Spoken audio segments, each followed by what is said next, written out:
This is the Vision 79 podcast, where my friend Sander and myself, Mason, discuss recent developments in our business and personal growth.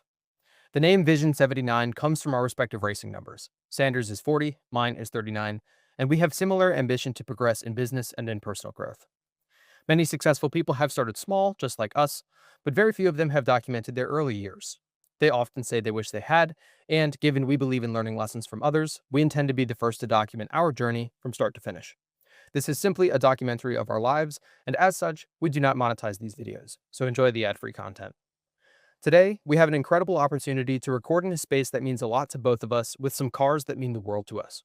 Racing has always been a pillar of this podcast, and I'm excited to emphasize the importance motorsport has had on our personalities, business endeavors, and our relentless pursuit to improve.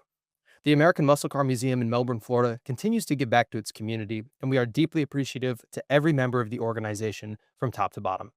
We'll speak more in detail about the museum later, but first, we start each episode with a brief update on where we're at in our business and personal lives, and I think we're going to get out of this very tight, confined car to do it. Yes, we will. All right. We're settled outside of the car. What do you have for business this week? For business this week, a little bit more of a sporadic update. It's a shorter week too. We recorded Shorter on a week. Sunday. Now it's Friday. Yeah, and my life update, which consists of other work, is more in depth. Okay, got it. But this week, ads are still running on the backup agency. I also got the ads running on my new Meta approved agency. Okay. So that all went through. Still waiting on a refund from these jokers at the other old agency. Yeah. I have zero hope anymore. I just messaged them. How much money is stuck there? About 700. It's a lot of money. Yeah, it's a fair amount. So, they said they issued the refund, but I'll believe it when I see it in my account. Well, they said it would take like 3 weeks or something, right? Something stupid. Well, no, they said that it was, so the business manager review was done, and they said that they would have the money to me by the end of this week. And I messaged them early this morning, I guess you could say. Yeah. And they said that it would be issued in 1 to 2 days. So they just it's just the game they play. Yeah. And I asked for just like proof of receipt of transfer. Yeah. I was like, okay, if it's 1 to 2 days, that means you've already transferred it. So do you have proof of transfer? Right. They always ask me for proof of transfer when I send them money. So yeah, fair ask, Pat. yeah, they didn't send you shit. No, nice. Of course not. So classic. Yeah, still working on that. We're waiting on the Apex contract award at Northrop, and oh yeah, they always say every 2 weeks it's only going to be another 2 weeks, and like it just keeps getting pushed out. So it's kind of like every week they say they're giving me my money. Every week I'm only 1 week away. Right. Yeah. Yeah. But that is still in work. New ad I haven't finished yet, and the footage organization I haven't finished yet. But I did get some wheels delivered to some creators. So cool. I should be getting that content back. And you'll run that content, right? You're not giving up on the product. You just stop that No. cycle of ads. Yeah, because I had crap content and it wasn't converting at all, and I was just burning money. Got it. So, yeah, once I have that content back, I'll also be working on those ads. Cool. So that's all I have really for business this week. Okay. Super sporadic. Honestly, most of it was just like trying to maintain afloat, responding to emails, making sure accounts were funded, trying to just keep it running. Right. And yeah, responding on an as need basis. Gotcha. So a very sporadic update. Gotcha. But what do you have for business this week? I got a lot. My shortest update ever. I tried, in fairness, I knew that we would only have a few days before the next recording, so I tried to cram in as much as possible. I mean, A, because I want to get stuff done, but also B, because I wanted content.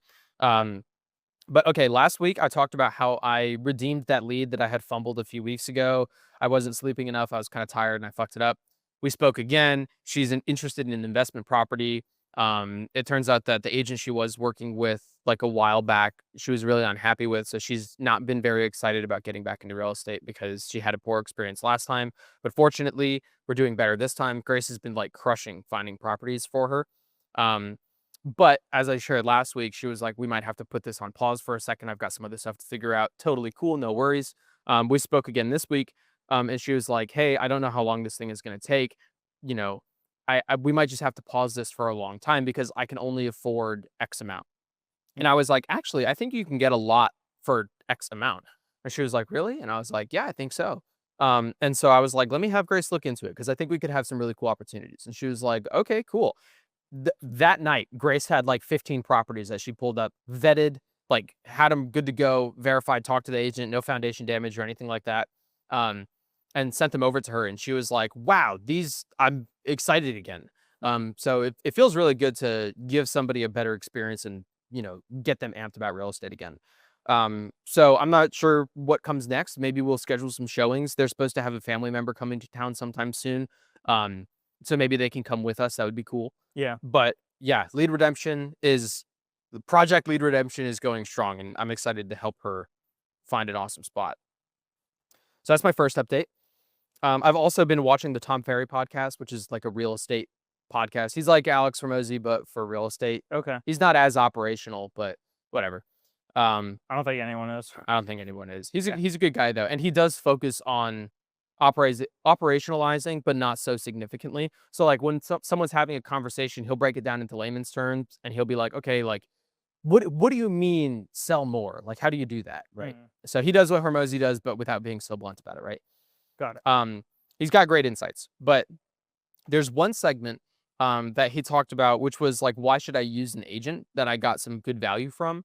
Because people that are trying to sell their own home or buy their own home, they're like, well, it's just paperwork and money, and like I can handle that, right? So like, why do I need an agent? I can call a, inspector to come look at stuff, right? And he had a couple good points here. From the agent side, he had one guest on that was talking about like the value that real estate agents bring. She sells like 40 million a year or something like that. She does really well. But she was talking about when a real estate agent is talking about their marketing plan. If you have in your marketing plan, like putting the house on the MLS, taking nice photos, or like putting a sign in the front yard, you should just be punched in the face because everybody does that. So she made a note and she was like, if everybody does that thing, it does not belong in your marketing plan. That should just be an assumed. You shouldn't promote that. You should be promoting the stuff that you do on top of that, like the extra mile stuff. And I thought that was really cool. And that got me thinking about what is all the extra mile stuff, that I would do as a listing agent. And so there's a list of things here, but one of them is that the agents know the market better and they can price your property better. Ironically, like I shared in the last podcast, Blue Marlin agents are trained specifically in pricing properties. So we'll go to a property like Tristan did last week, and he said, "Hey, I think your property is worth, whatever, $500,000." And then another real estate agent is interviewed by the same owners, and they're like, "I think we could list it at 520." And then they list it at 520. It sits on the market for 6 months. They have to drop the price lower than 500, and then ultimately the owners sell it for something they're really unhappy for, and it took way longer than anticipated because the property wasn't priced properly. Um, so similarly, a homeowner won't know the proper pricing of a property because they don't know the market as well as an agent. I think that's actually happening to my parents' neighbors right now because their house is listed way mega high, and it's been on the market for like 6 months. And in talking to my parents, they're like, it could be the agent. It could also be just that they want the property to be worth that, and so they're refusing to accept any less. But a good agent will talk you off that ledge and say, hey, listen, this is what the CMA is showing, right? Agents also have other clients that get notified immediately. So you basically get immediate exposure to everybody who I'm already working with who's interested in buying a home, which you don't get if you list it yourself. Obviously, you could talk to the people that you know buying a home, but you're going to do that anyways when we list your house. You just get more from the agent side. And then agents have other agents that they know. We know people out of state. So every time my person in Philadelphia has someone moving to Florida, I'm the person that they call. And so I might have someone who's been waiting for a house just like this in another state, and they're already ready to go. We also have like private Facebook groups and stuff like that, that the layman won't have access to. Blue Marlin agents also get like 9,000 views per listing video, and that's nationwide. That's not just local to Florida, which you wouldn't get if you made your own listing video. And let's face it, if you're trying to sell your own property, you're probably not getting a listing video anyways because you don't know videographers. Yeah.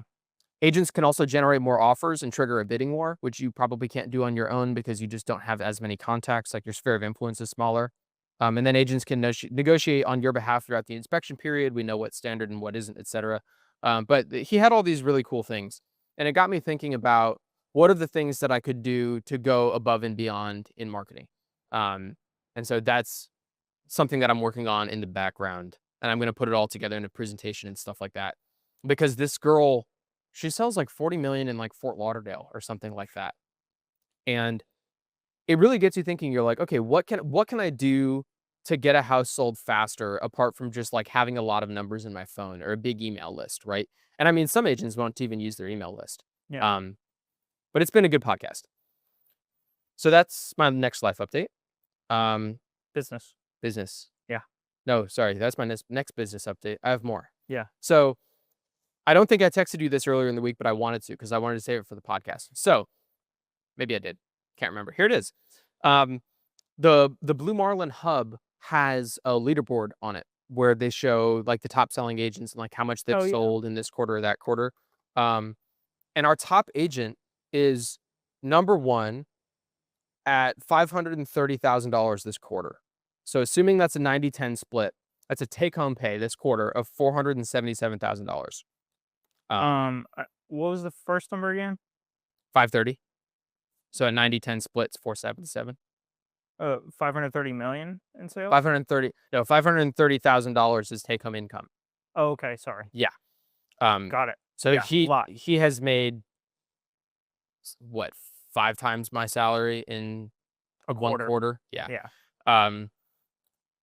So adding in Q1, which is an estimated like $340,000, he's already over $800,000 in income this year. Yeah. But it's June, which is fucking incredible. Comparing him to second place, I'm leaving names out of it, just because I mean they're probably okay with sharing it, but like I don't want to dox other people. Yeah. So it's not like I'm not trying to not promote other people, and I'm not trying to dox other people. I'm just trying to be more sensitive about people's information. But in general, the top agent has sold in Q1 $12 million. The second top agent sold $5 million, so less than half. And in Q2, he sold $17 million, and P2 sold $12 million, so a $5 million gap. Huge gap, right? So he's outperforming the number 2 agent on average by 64%, which is fucking unbelievable. That's fucking crazy. Yeah, That's that's such a a lot. huge gap from 1 to 2. And the gap from 2 to 3 is pretty big, and then 3 down, like they're pretty consistent. But like the largest gap in the company is between number 1 and number 2, which leads me to believe, like, what is he doing differently? Because it's not just an experience thing, right? Because number 1 and number 2, similarly experienced, whatever, right? So does number 2 have more of a work-life balance? Does number 1 have a system or an assistant? Like, does number 1 run special marketing or whatever? I do know that he runs Facebook ads and meta ads and stuff like Yeah, that, and okay. he really focuses on that. And I've actually heard from other people that he makes sure to not share those ads, like not market those ads to other Blue Marlin agents, but I don't know if that's true or not. But I'm keeping an eye out for the ads because I'm always looking to like replicate and iterate, right? So do what they're doing and then improve. So like, for example, I've got an open house this weekend, and I have noticed that in his little summary for his Instagram captions, he has a specific format that he uses. And so now I'm following that format because it's a proven method that works for him, right? So he looks lonely up there in that top spot with so much space to number 2. And so I'm going to try and keep him company if I can. But he is like top dog there, right? So I have been making a concerted effort to do more every week in regard to real estate. So 2 weeks ago, I did my first open house with little prep. Last week, I did my second open house with a lot more prep. And so this week, I was like, okay, I'm going to double it, right? I'm going to do twice as much door knocking, and I'm going to set an even longer window for the open house. And so I messaged the top agent who we've been talking about, and I was like, hey, I'd like to do an open house for you this weekend. What properties do you have? And he listed a couple out. And then I was like, okay, I want to do this one on Sunday. And he was like, just Sunday? And I was like, I've got a gap Saturday morning if you want to do like 9 to 12. And he was like, sure, sounds good. I'll contact this other person for this other house. And I was like, okay. So now I'm doing 2 different open houses at 2 different places. And I'm also doubling the number of door hangers that I'm doing. So Double. double. So it's 4 times as much work as I did last week, which is fucking awesome. Yeah, so I'm super stoked. And Cool. then I actually got a tip earlier this week. I was telling Tyler about how much like more I'm doing with the open houses. And he was like, that's awesome. I appreciate the work ethic, but you should just know that open houses don't convert as well as just cold calling. And I was like, yeah, but it gets me more comfortable with properties and it gets me exposure to the neighborhoods and I get to go door knocking and stuff like that. I get to get out and do things and I like those things. But what do you mean? What do you mean cold calling converts better, right? And he was like, well, think about it. Does that top agent do open houses? And I thought about it and I was like, no, he doesn't do open houses. And he was like, yeah, because he has you doing the open houses for him, right? So how does he go get leads? And I was like, well, he probably has a lot of referrals, but that's kind of a cop out because I can't control my referrals. I've only worked with a handful of people. They can go refer for me, but like I can't force that to happen. I can only encourage it, right? So what do? Open houses. And he was like, yeah, open houses are good. Try cold calling. So he gave me this tool to use. I forget what it's called. I bought it last night and then my life flew up. So I have to get back to it. But essentially, it's a program that builds call lists for you based on certain properties in a certain area.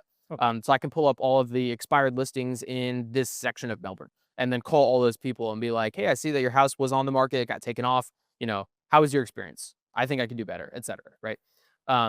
So I'm probably going to be giving that a try in future weeks, but I'm not going to stop doing the open houses because A, it's good exposure. B, it gives me content to post, which leads me to my last business update, which is my social media report. And I'm going to be trying to do this every week because social media is something that I'm not comfortable with and I'm trying hard to do well and consistently. I'm trying to make at least one post on my story a day and then at least 2 posts, like actual physical posts on the real estate account a week. So this week I actually hit 3 posts. So far it's only Friday. I could do more. 1 post for each open house. And then I also got my waterfront certification. I might have mentioned that in the last update, but this time I actually took a photo with the certificate and posted it to the page. Cool. So 3 physical posts. And then I have been really consistent with posting on my story. It's been multiple times a day, not just once a day. Cool. So that has been going well. We also had a training session at the office this week on an insurance broker, which I didn't know existed. In my experience, when you need insurance, you just reach out to an insurance company. And then if they don't cover something, you go to a different insurance company and see if they cover it, right? Instead of doing that work, I'm just going to call the guys at Goosehead Insurance, based in Rockledge, and they have a whole list of people, and they're like, "What do you need?" And then they just like give me the numbers of those people, and they're like, "These people have what you need." Cool. And so I wanted to get a photo with them before they left to post on my social media, but they left too quickly, so I missed out on that. But I did have it in mind. Yeah, so I've been consistent with my social media this week. And I'm going to continue to be. And I forgot to write this down. I bought a gimbal for open house videos. I might have said that in the last podcast, actually. I brought the gimbal with us today. But I'm going to be using that for more posts as well. Grace just bought a vlog style camera to start filming better content for us as well, because she does the little TikTok videos and stuff like that. And so that's going to start bleeding more into the real estate stuff. So we have like semi-professional videos posted pretty frequently to try to boost our social media presence. And I'm hoping that by boosting our social media presence, when I start to run ads on Facebook and Instagram, they might be noticed more and get more engagement by the people that I know before it starts targeting strangers. So yeah, overall, business has been good this week. Nice. Congrats. Yeah. We'll see how the open houses go. Keep it going. Cool. What's your life update? Life this week, I worked on the BMW. So I got a BMW door lock done. I fixed the wiring harness on the rear that was causing a light issue on the license plate light. Oil change was complete, and I started the window regulator and got the old one out, put the new one in, tightened the bolts down. And one of the bolts that came with the window regulator, I wasn't even down on the mounting point yet, and the head of it sheared off. And it's used in the window regulator. And I tried for about 2 hours. I drilled it clear through, couldn't get it out. I put an extractor bit in it, and I snapped the extractor bit trying to get it out. Really? Yeah. What the fuck? I think it just something seized in there when it was going in, and I was just using a 1/4-inch ratchet. Nothing. Wow, what the fuck? That's crazy. I took the other bolt out, and I'm dead ass. It was shaped like a triangular prism. It wasn't cylindrical, the threads on the bolt. It was shaped like a triangular prism. It was touching the outside threads in 3 points when I pulled out the other bolt. And so I think that it just caught the other side that got stuck, just caught something. Right. And so I couldn't get it out. I couldn't extract it. So I ended up ordering a new window regulator. That came in yesterday. How expensive are those? So I ordered another aftermarket one because I can't afford the OEM one. Right. OEM one without the motor is $460. Yeah, that's With the fucking motor is an crazy. additional $360. That's wild. So I ordered an aftermarket one that should be reviewable total for 120, 140. I think 140. Yeah. Okay. So Damage limitation, right? yeah, yeah. Damn. So I ordered Sucks. that. Came in yesterday. Yeah, that blew. And I ordered a couple other odd end interior stuff. And I also diagnosed the weird misfire thing that I have occasionally. Mhm. And it's looking like it's going to be fuel pressure regulator because I went to Autobahn and I have 60 psi at idle of fuel pressure, Got it. and it should be 51 plus or minus 5. Got it. And so I'm getting the car is trying to lean itself out and it can't lean itself out anymore. Right. And so it's throwing a code, and it also feels like grumbly, like it feels Got it. it just feels off. And so I'm thinking that my fuel pressure is too high. I'm richening the mixture up. O2 sensors and MAF are trying to compensate for it. Right. It can't, throws a code. So that's what I'm thinking right now. But those parts came in late last night. I'm going to try and get them on probably Saturday or Sunday, although my week is complex. I had a work certification and engineering cert that it was put in last Friday, and then on Monday midday I got a text message that my certification test was Tuesday. So I had like, What can you give me some context for yeah, this? so it's an engineering cert. It's essentially like, what do you know about your system? What do you know about safety protocol? What do you know about firing on protocol? Given the Okay. situation, what do you do? Stuff Okay. like that. So you study for this usually? Yeah. Okay. Yeah. And I had studied some, but we've also been going through processing operations for like 3 weeks. And so I was like really rusty, especially on like some of the niche safety shit that we Right. have. Right. And so Friday it was put in by my manager. Usually it takes 2 weeks from there. So I was like, okay, cool. I got 2 weeks. I can Time. sporadically study for this. Right. Monday midday, I get a text that it's the next day. Damn. So That's then Monday I was working processing ops, and then after that I studied, and then on Tuesday I got in at 10:45 a.m. to prep a little bit and go to this test, and then I was at work until 2 in the morning. That's And wild. so just this week alone, I work today and I work tomorrow. So Friday and far this Saturday. week, I have put in 55 and a half hours. That's crazy. Do you get time and a half for overtime? No. Just In standard fact, pay? it gets worse because the tax bracketing that they do makes it way worse once you get past like 50 hours. The tax bracketing that Yeah, like the income bracketing, uh like the amount that whatever system they have deducts from like anything beyond like 50. Really? Like I'll get essentially the equivalent for any hours I'm putting in right now is half of my normal pay. And that's not withholding, that's like tax. It's some sort of tax or withholding. I have to look back at the Okay. like essentially like I'm getting paid like $16 an hour to be there That's right fucking now. crazy, dude. Yeah. And I don't really have much choice or say in it.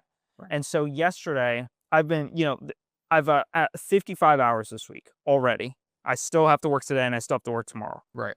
I've gotten a bunch of waivers this week. Everyone has, because it's just processing. Because we're technically limited to 12 hours a day and 60 hours a week, Uh-huh. and I'm blowing past that. Mhm. Yesterday, so all of this week, and for many, many months, for almost my entire time there, I've bitched about how the paper we work with and the work orders we work with, we don't have good second set of eyes on. The engineering lead and other personnel that I send it to do not give me quality feedback in order to understand how to make my work orders better. Right. Other people also suffer from this same disease.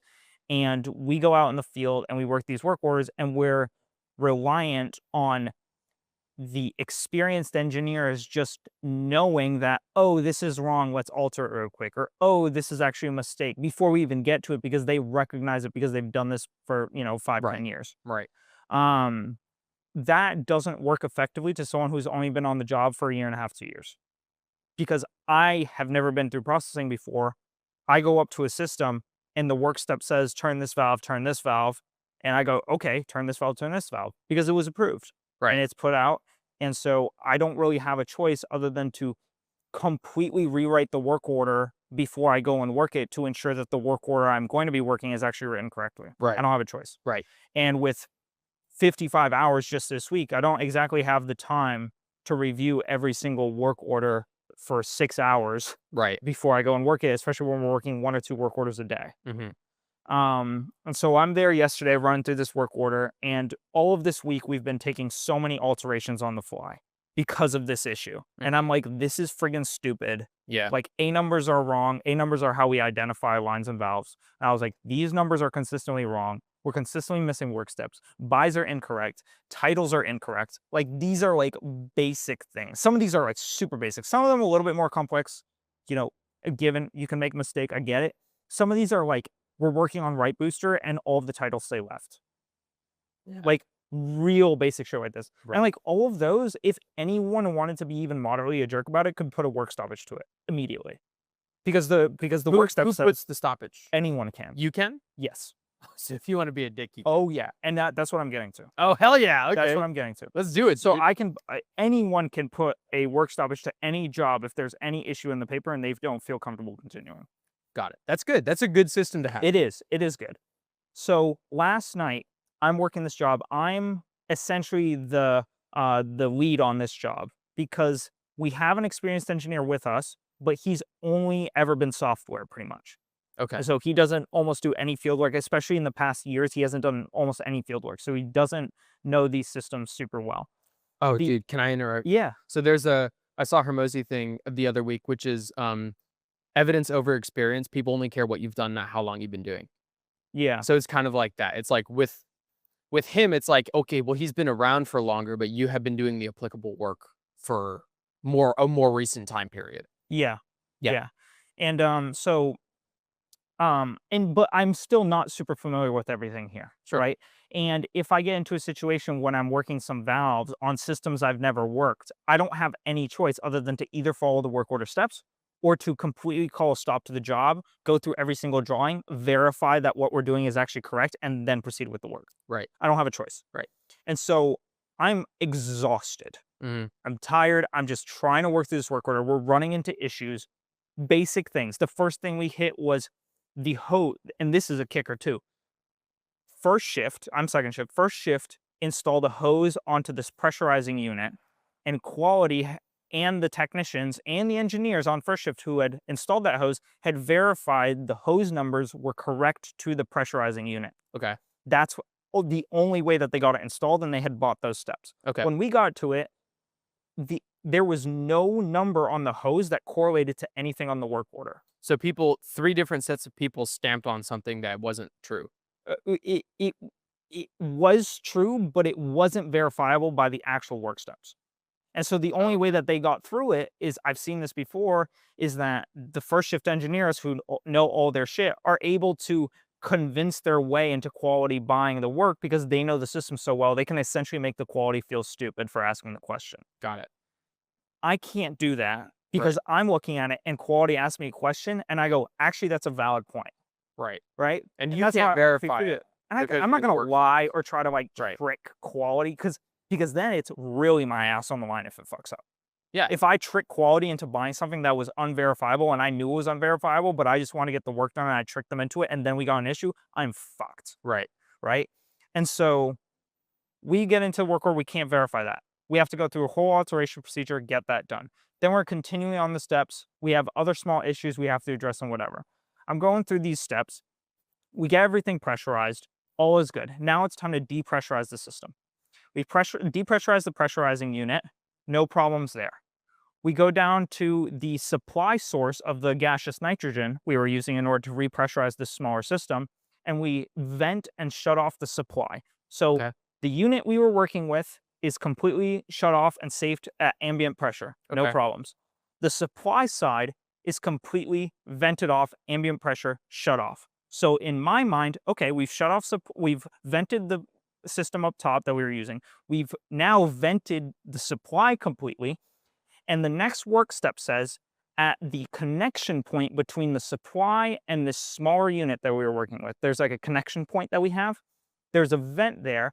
And the work step says, turn blah, blah, blah valve, counterclockwise to vent, and then in parentheses right next to it, it says, quote, no audible venting. No audible venting? Yes. So I read that as, okay, not a problem. We've vented the unit up top. We've vented the supply. We're opening up this valve to confirm that there's no audible venting. Right. Because we've already vented supply and vented the system up top. We're just opening this valve just to verify and reinstalling the cap. Mm-hmm.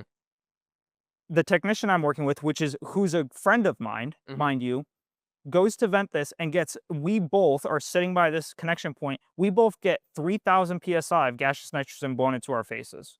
His ears are ringing. My ears are ringing. Is these all stuff that's stuck in the line and you're venting that So out? I'm getting to that. Okay. So he turns that valve, blows both of us back. Okay.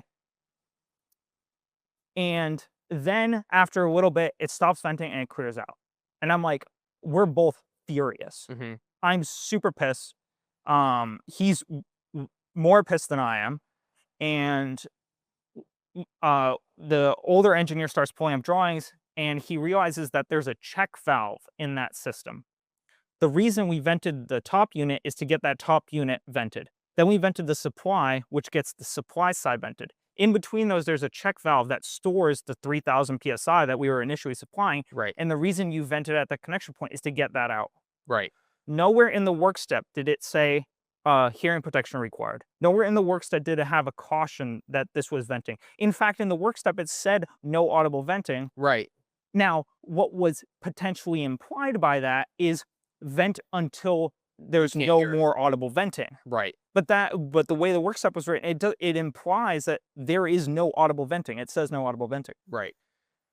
And so we call a halt to the job, stop the job. Quality, I advocate the technician to go to his management and raise hell about this. Right. And this is, I'm really pissed because this is also my ass on the line because I was the lead engineer on this job because the other guy I was working with was a software guy. Right. And the other guy has been here for less than I have and knows way less than I do. And I'm always helping him. Right. And so I was the lead on this job. Mind you, this is 2 days after I got certified to be in this position. So this, you didn't do anything wrong. I didn't do anything You just got wrong. shit But blown in your these are face these when you shouldn't shit have, because work steps not your that fault. are not clear, right? Right. That I have to work. Right. And so I'm in this situation and I'm like, what the fuck is this shit? So I'm just like, I've lost my shit at this point. I'm like, I've put 55 fucking hours on my time card this week. I still have to work Friday and Saturday. I'm working these shit work steps. We constantly have to take fucking alterations. I ask for help on authoring these work orders all the time. No one gives me good feedback. I can't work this shit. This is fucking ridiculous. And like, I was super upset. And I was talking to the older engineer and I was like, I understand that I haven't always been the greatest engineer on the floor. I understand that, you know, sometimes we have to put out work orders quickly. Right. But when I consistently try to ask for feedback, and then when and I told him, I was like, I am the only person in the office who every time they say, does someone want to volunteer for weekend work? I say yes. Does anyone want to volunteer for overtime? We need help. I say yes. Every single time. I have never turned down one of those. I've always been there to help that team. And I was like, I have a business to run at home. I had to work on my car this morning. I have tons of stuff going on, and I'm still the only person who consistently volunteers to help this team out. And I am one of the busiest people outside of here. Right. And I was like, this is unacceptable. I cannot work this. And so I was super upset. And I essentially said, I was like, I'm going to be writing an email tomorrow. And Boeing had contacted me about something else too this night. I texted Boeing and I said, I'm done with these crap comment work orders. Sorry, I can't work this. Good luck on first. And I closed my laptop and went home. I was done. Mind you, I was already there for 9.5 hours. Right. And so at 2 a.m. Yeah. Right. Yeah. And I was so furious because I was like, this is the kind of crap that gets people hurt. And it's not that we need more quality on it. It's not that we need more staff. We just need the staff that we have to care. Yeah. We don't need more of any personnel. We just need more from the personnel. Right. And it was like super frustrating to me. Yeah. Super frustrating. And I was really upset because I was like, this kind of situation is exactly why people get hurt. Like 3,000 psi of vented pressure directly beneath the technician and I Yeah. as we're working this. Like, this is why people get hurt. Right. And there was no caution or warning Right. in the work order about that. Yeah. There was caution and warning about high pressure hoses needing to be bailed down, which we bailed down. Right. No warning about this. No warning about noise. There wasn't even a thing that said turn valve slowly, just let it Right. open. Yeah. And he still turned it slowly, and we still got that. And this is, you just did the safety certification Right. course, right? So like you spent your night 2 days ago reading the minutia of the safety regulations so you could pass your certification, just to then get blown back Yeah, by the by trucking ship valve. work, By ship. by ship paper, essentially. Yeah. Um, and so today I've taken the night. I got home and I worked on the business stuff until like 4. Yeah. And Wrote your podcast sheet. yeah, Yeah. wrote my podcast sheet. To wake up at 7 a.m. to come podcast. Yeah. Yeah. And so I chilled out about it a little bit as I was working or whatever. And I decided, I was like, I'm gonna come in tomorrow. I'm gonna be like, hey, I'm not working this crap work. Either you start reviewing the paper that I put out and I start reviewing every single work order that I'm on and I don't take anyone's word for it. Or if you want me to go work some last minute job that someone else has written, as soon as I see something wrong, I'm going to put a halt and a stop to the job. Right. And that way you can either learn to write better paper or you're not going to get the work done with me. Do you know the guy that wrote the instructions for you yesterday? So this is the kicker too, is that I think almost every single person in the entire team has touched the larger book that this work order comes out of. So it's very possible, because I remember working on this about 6 months into my job, a year and a half ago. Yeah. And I remember struggling through trying to review this and asking my lead, can you help me with this? Can you help me with this? And I got some feedback, Right. but anytime I've asked about these sort of like minute detail things or like this situation or this, I always consistently get, oh yeah, it's fine. Oh yeah, it's fine. I never get an explanation of And then why they it's don't fine. actually go do the field work and No. get And they don't shit do done. and then when they do the field work, they just make the quality feel like an idiot for asking and then just take an alteration on the side real quick. right. And so that doesn't work for me, right? Right. It shouldn't. And it shouldn't work for anyone, really. Have you heard the Wall Street Journal summary about the Boeing quality engineer? No. Holy shit. I'm going to send it to you and you should listen to it on your drive to work today. Yeah. Let me I think you'll relate. The synopsis is there was a guy who lived in like Oklahoma and he worked quality assurance for 737s. And so he would go to the manufacturing floor. He knows like the engineering inside and out about like what things should look like and what the build quality should be. And he would go on and he would call stuff out and he would ask the technicians why they were doing it this way instead of the way that's on the paper. And they would tell him to go kick rocks. So he would bring management over and then management would pressure him into redacting the papers that he was filing about the poor engineering like workmanship. And he was like he was passionate about his job. He wore the Boeing hat to work every day. He would love to tell people that he worked for Boeing. So he cared. Yeah. And all these other people, they were big on like a timeline crunch or something like that. And so they were trying to get jets pushed out as quickly as possible. And so they would brush by this shitty craftsmanship. And sometimes it wouldn't even be like taking shortcuts so it would get done faster. It was just shit work. So like what you're dealing with now, it's like it takes the same amount of time to do it well as it does poorly. You're just lazy, right? Yeah. And so he went on to be a part of a lawsuit against Boeing or something like that. And you know what I won't spoil the ending, but I'll send it to you. Yeah. You know what the crazy thing is I don't even genuinely really fucking care about this program. I really don't. I care about the people I work with and ensuring that they're safe and they're comfortable with the job. Right. When that gets put at risk, I have a whole different perspective. Right. If you want to extend deadlines, extend timelines, and extend scheduling, worry about budget issues, go for it. Couldn't care less. When you put my friends and myself and the person I'm working with at risk because of your crap paper, now I have a problem. Right. Right? And so it's like, this sort of thing makes me super upset, which is why I'm, emotional about it. But it was And the crazy thing is that tonight, I know there's a work order out that has an A number issue. What's an A number issue? It's a identification issue. Oh, got it. Okay. I know for a fact because when I went through and I identified supply and return lines for these hydraulic hoses, I notated to my team lead that the A numbers that they were connecting to, the identification numbers on the side they were connecting to, were inaccurate in relation to the identification numbers on the hoses. They were flopped. Now, we know they're correct because one is a smaller outlet than the other. So we know that we hooked them up correctly. But technically speaking, by the paper numbers do not match what's on the actual physical hardware. And the physical hardware we know is wrong because the paper matches the drawings in this case. So it's the hardware that's the hardware on that side. Those, when they put those badges on, they flipped them by accident.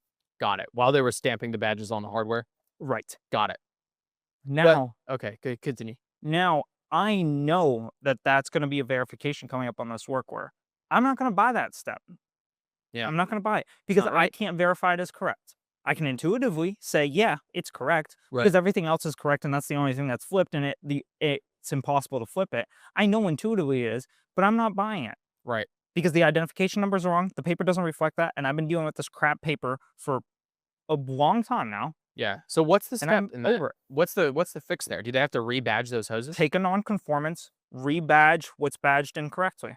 Got it. And it sucks. It's a work stoppage. It takes time. It takes effort. Right. You know what it would have solved it? Doing it right the first time. Doing it right the first time. Right. And so now you want me to work this junk? I'm not working it. Go find someone else to work it if you want them to work it. I'm not going to be working with this. Right. I'm not. That's Because it's crap, like it's maybe not that specific situation, but it's junk like that that gets me into situations like I was in last night. Right. Well, and the situation you were in last night, it was uncomfortable, but you didn't get hurt. But you could easily get hurt in a different situation, If right? that was hydraulic fluid, it would have blown a hole straight through his head. Right. Exactly. High pressure hydraulic fluid, 3,000 psi hydraulic fluid coming out of a quarter-inch line straight at his face, water jet. would have blown his head off. Yeah. Yep. It was lucky that it was nitrogen gas. Well, and how much review of those documents? You could have reviewed that document for days and not caught that because you don't know until you get there, right? And start to vent the line. So the person who designed the system if I gone through all of the drawings and correlated to the work order and double checked everything, but that's an 8-hour job. Right. Right. And when I've worked 55 hours this week and I still have to work 2 more days, where am I going to find 8 hours? Right. For this one work order, let alone the 4 others I've worked this week. You could do it while you stop the other jobs. Could put a job stoppage on the other jobs and then go review everybody's stuff. But it's stuff like this that it really upset me yesterday. Right. Yeah. Really Rightfully so. Rightfully so. And there will probably be a bunch of meetings about it, and I get why. It's cool, because they're going to want to know what happened, why, what was the safe plan of action for this, blah, blah, blah. Right. And all my name's on all that stuff because I was the lead engineer on that work order that day, right? So I'll have a bunch of meetings to set, and I don't mind attending them. But it's stuff like this that really upsets me. And it especially upsets me when I have so much going on outside of work, and I'm still the only person that consistently volunteers to help on overtime, help out when people need it, come in on off shifts, right? Yeah. Like, I came in on first shift to do an engineering certification and then worked also second shift. Right. Like, everyone else I know on first shift, besides like a couple select people, 8 hours comes up, gone. Right. Well, and how does it feel dealing with problems like this, knowing that your coworker blatantly will say to you, like, "Oh, I prefer to blame my problems on other people." Yeah, one of my coworkers did say that. Yeah. Right. And so now when you take safety into account there, it's like, okay, cool. You're not blaming problems on other people like, laziness or late deadlines or spelling errors. It's like, this is an actual safety feature that you're fucking with, right? Yeah. And so that was really upsetting yesterday. So that's what I've been dealing with on the life side. Right. A lot of work at work and this junk around. Right. Hell yeah. But what do you have for life? I don't know. Yours is also rough. I don't know if mine's much better, but Yeah. it's okay. I'll start with a positive. Yeah. Acquisition.com, Alex Hormozzi's company, is taking a new partner for the first time in the history I of the saw that company. on social media. I think his name is Saran. I don't know his last name. Yeah. But he made his money in real estate. but not as a real estate agent. He made businesses in the real estate industry. So if I recall correctly, he went to Vanderbilt like Hormozy. He worked at Goldman Sachs for a little while, helping manage credit accounts. He was working the credit side of the company.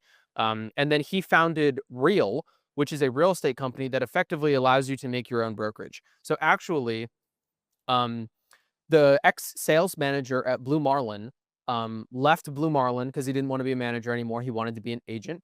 And he's now working with a real brokerage. I don't know if he's making his own brokerage or not, or if he's working with another brokerage that is real.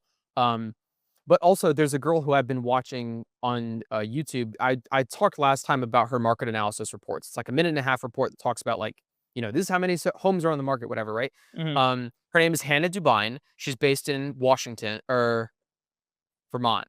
That's Washington, right? Vermont, Washington? They're different. Vermont. Washington Is that a New state? York, technically. Vermont is a state. Washington No, is it's a state. I thought Washington Washington is also like Washington, D.C. or Washington State. I meant Washington State. State is But on Vermont the is its own west state? coast. Correct.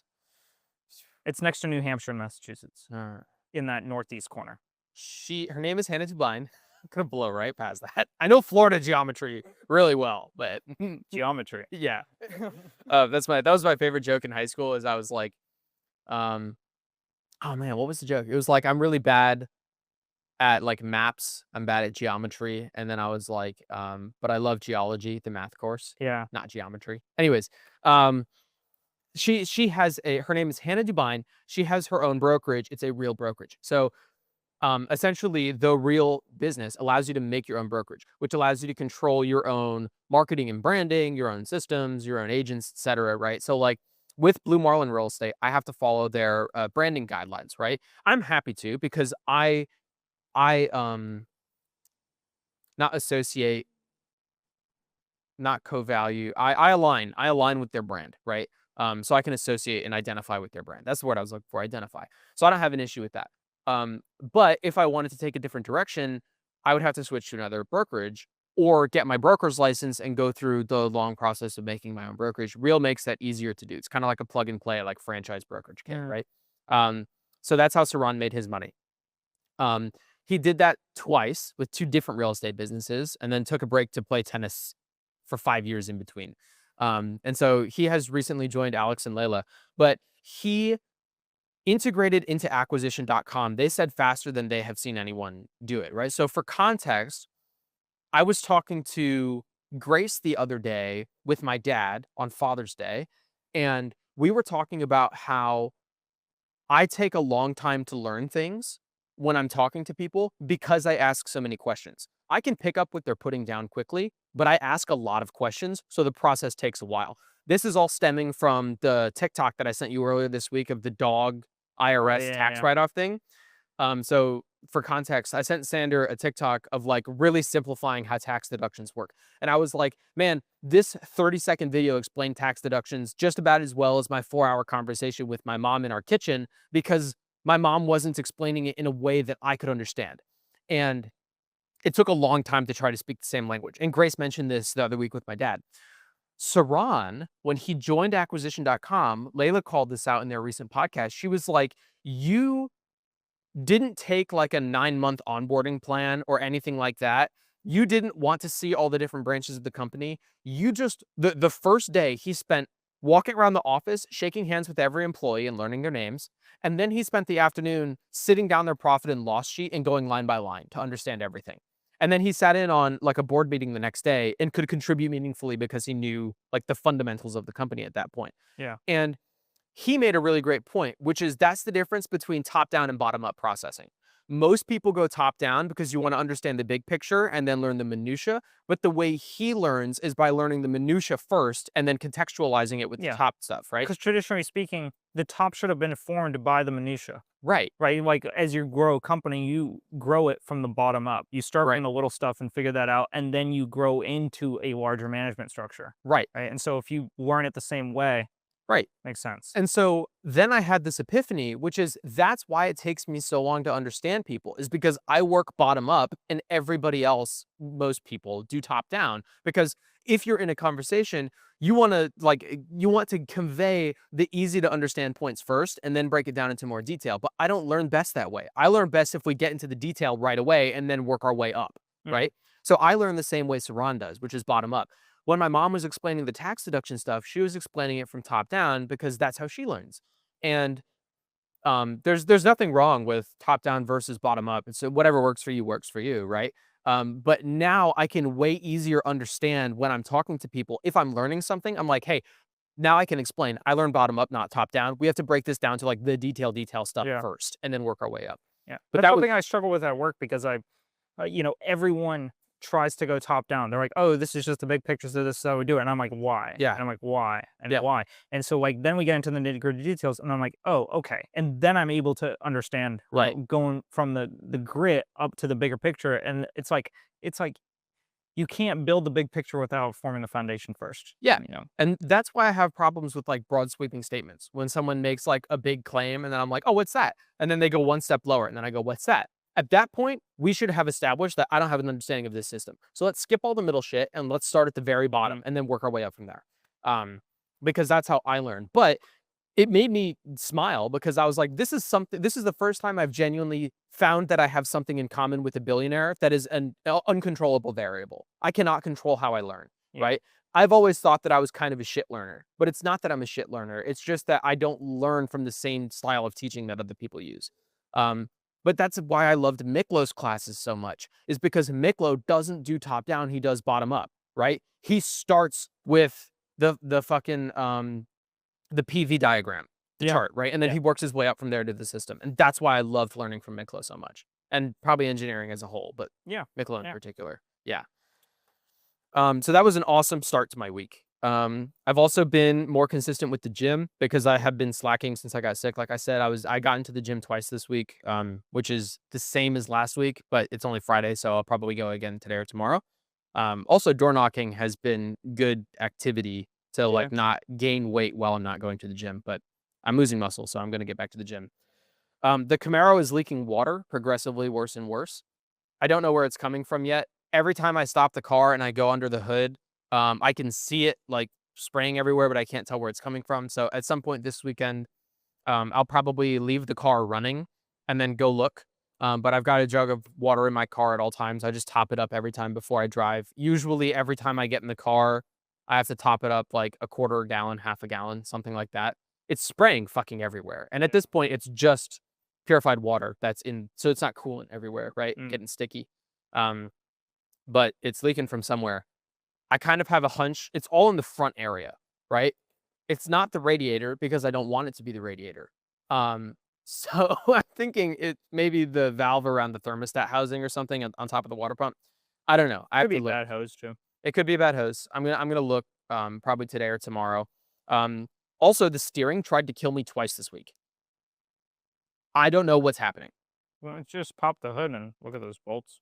First thing to check. It's easy. So I don't know if it's the bolts or if it's power steering. In fairness, I have not checked my power steering fluid yet because the only fluid I'm checking is coolant because it's the most important. But driving standard parking lots, no problem. Driving regular speeds, no problem.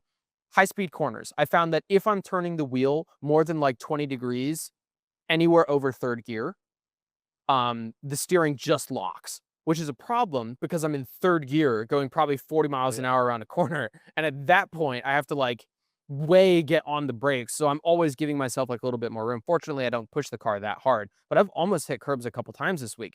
And I find that after it sticks, I get through the corner and then like it goes through phases of being like sticky on sticky, sticky on sticky, sticky on sticky for like the next couple corners. So I don't know if it's a hydraulic issue or if it's bullshit. Low power steering fluid. I'm low hydraulic pressure will give it that kind of feel. Right. It feels like a low power steering fluid thing, but I remember having this intermittently like a year ago, and my power steering fluid levels were fine. So I don't know what. If the bolts are tight, I would say bad pump. That could easily be the case. Yeah. But anyways, that I'm gonna check my power steering fluid levels later. But yeah, that's it for my car problems. Now we can get to Grace's car's problems. So Grace Mhm. drives a Kia Forte. It's a 2019, so it's not that old. But I dropped her off at the airport last night, and on the way, I was gonna drop her off at the airport and then go door knocking in Titusville for my open house on Saturday. And on the way to the airport, we found this phenomenal road heading out to Mhm. Orlando. I'm not gonna say it on the podcast because I don't want people to ruin this road for me, but I'm gonna share it with you later. Incredible road. I loved driving it. No traffic. Um, Sick. two-way, so you can pass people. It's high speed, but there's big like sweeping turns and stuff. There's slower sections. It's the best way to I get to found this Orlando. on Google Maps. It's the I best was way to get bored to one Orlando. day. Uh-huh. This was many moons ago Uh-huh. at work before processing, and I was scrolling through Google Maps, zooming in, and I found this high-speed road that was like this, Mhm. and I was like, "That looks cool. I wonder Dude, if I should check that out." I'll show you. It's Yeah. awesome. So, we drove that road, no problem. Maybe a week or 2 ago, while Grace and I were driving around looking at properties, the car was having this problem where, um, if I was going if I had very lightly applied the throttle in, like, 2nd gear, 2nd going to 3rd, it kind of felt like the torque converter would slip a little bit, right? It'd be like I'm applying throttle and I can hear, like, a rattling, but it's definitely not translating to the wheels, right? Which says to me torque converter. Didn't feel like a misfire, it felt like slip. Mm. Um, and it would do it in sport mode most often. So I would just turn sport mode off, and then I would try to avoid those throttle applications. I'd either be on throttle or off throttle. It's the way I tried to drive from then on. And then yesterday, um, we are coming off of this nice road that I like, and we have to merge through a divided highway, and there's a bunch of cars coming either direction. There's not really big gaps, right? So I'm like, okay, I have to put it in sport mode, and I gotta gun it because it's the only way I can get through this traffic, right? So I put it in sport mode, I gun it, and then it like box of rocks in the transmission, like, and the like makes a ticking noise, and I'm like, man, I don't know what the fuck is going on here, right? Now it's doing that weird, like, when I lightly apply the throttle, it makes that noise and does not translate to the wheels, but kind of all the time. And so I was like, all right. And so like we slowed down, stayed at a constant speed, and it kind of like died down a little bit. And I was like, I'm just gonna get Grace to the airport and then figure out what's going on. So I got Grace to the airport, and then I was like, dude, maybe it's leaking oil, like it's low. There's no fucking low oil pressure light or low oil level light or anything in this car because it's a fucking Kia. But I was like, I'm gonna stop at a gas station and check the oil level, right? So I checked the oil level. It was low by like a quart and a half, so I topped Yeah. it up. Um, and I was like, man, it's not making the sound any better. It's not making the power application any better. If it has a problem, it's not the oil level. Feels like transmission.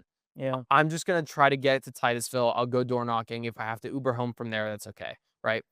So a mile away from my exit to Titusville, um, it starts to get a lot worse. The noise picks up, sounds like I'm shaking a box of rocks, like bunch of like marbles in a jar type shit. And the throttle application is not working. It's kind of getting stuck lower in the revs. When I try to manually select the higher gears, it's just not doing, right. I'm applying throttle, it's not going any faster. And I'm like, ah, shit. So I start to lift and coast. I start to pop it in neutral. The noise gets better when it's in neutral, but it doesn't go away entirely. I'm not familiar with automatic cars, so I don't know how torque converters work. I know in my car, if I'm in neutral, then the gears aren't spinning, and even if the clutch is engaged. Yeah. But I don't know if the automatics are the same way. If it's not, if the gears aren't engaged because it's in neutral, but I'm still hearing noises, maybe it is torque converter. I don't know. That's all I know about automatic transmissions. But I coasted up a hill and the car starts to die, and then I'm coasting down the hill, and then I get a check engine light come on, and then like that's when I texted you, and then like 10 minutes later, the engine dies. And I'm like, all right, transmission sounds really bad. Engine dies. So I pull over, park the car. I try to start it again, won't start. And I'm Will it like, crank? huh? Will it crank? It cranked very weak before it stopped doing anything. Mm. And I was like, oh fuck, okay, well if it's not starting at all, maybe it's an engine problem. I don't know. I can't tell.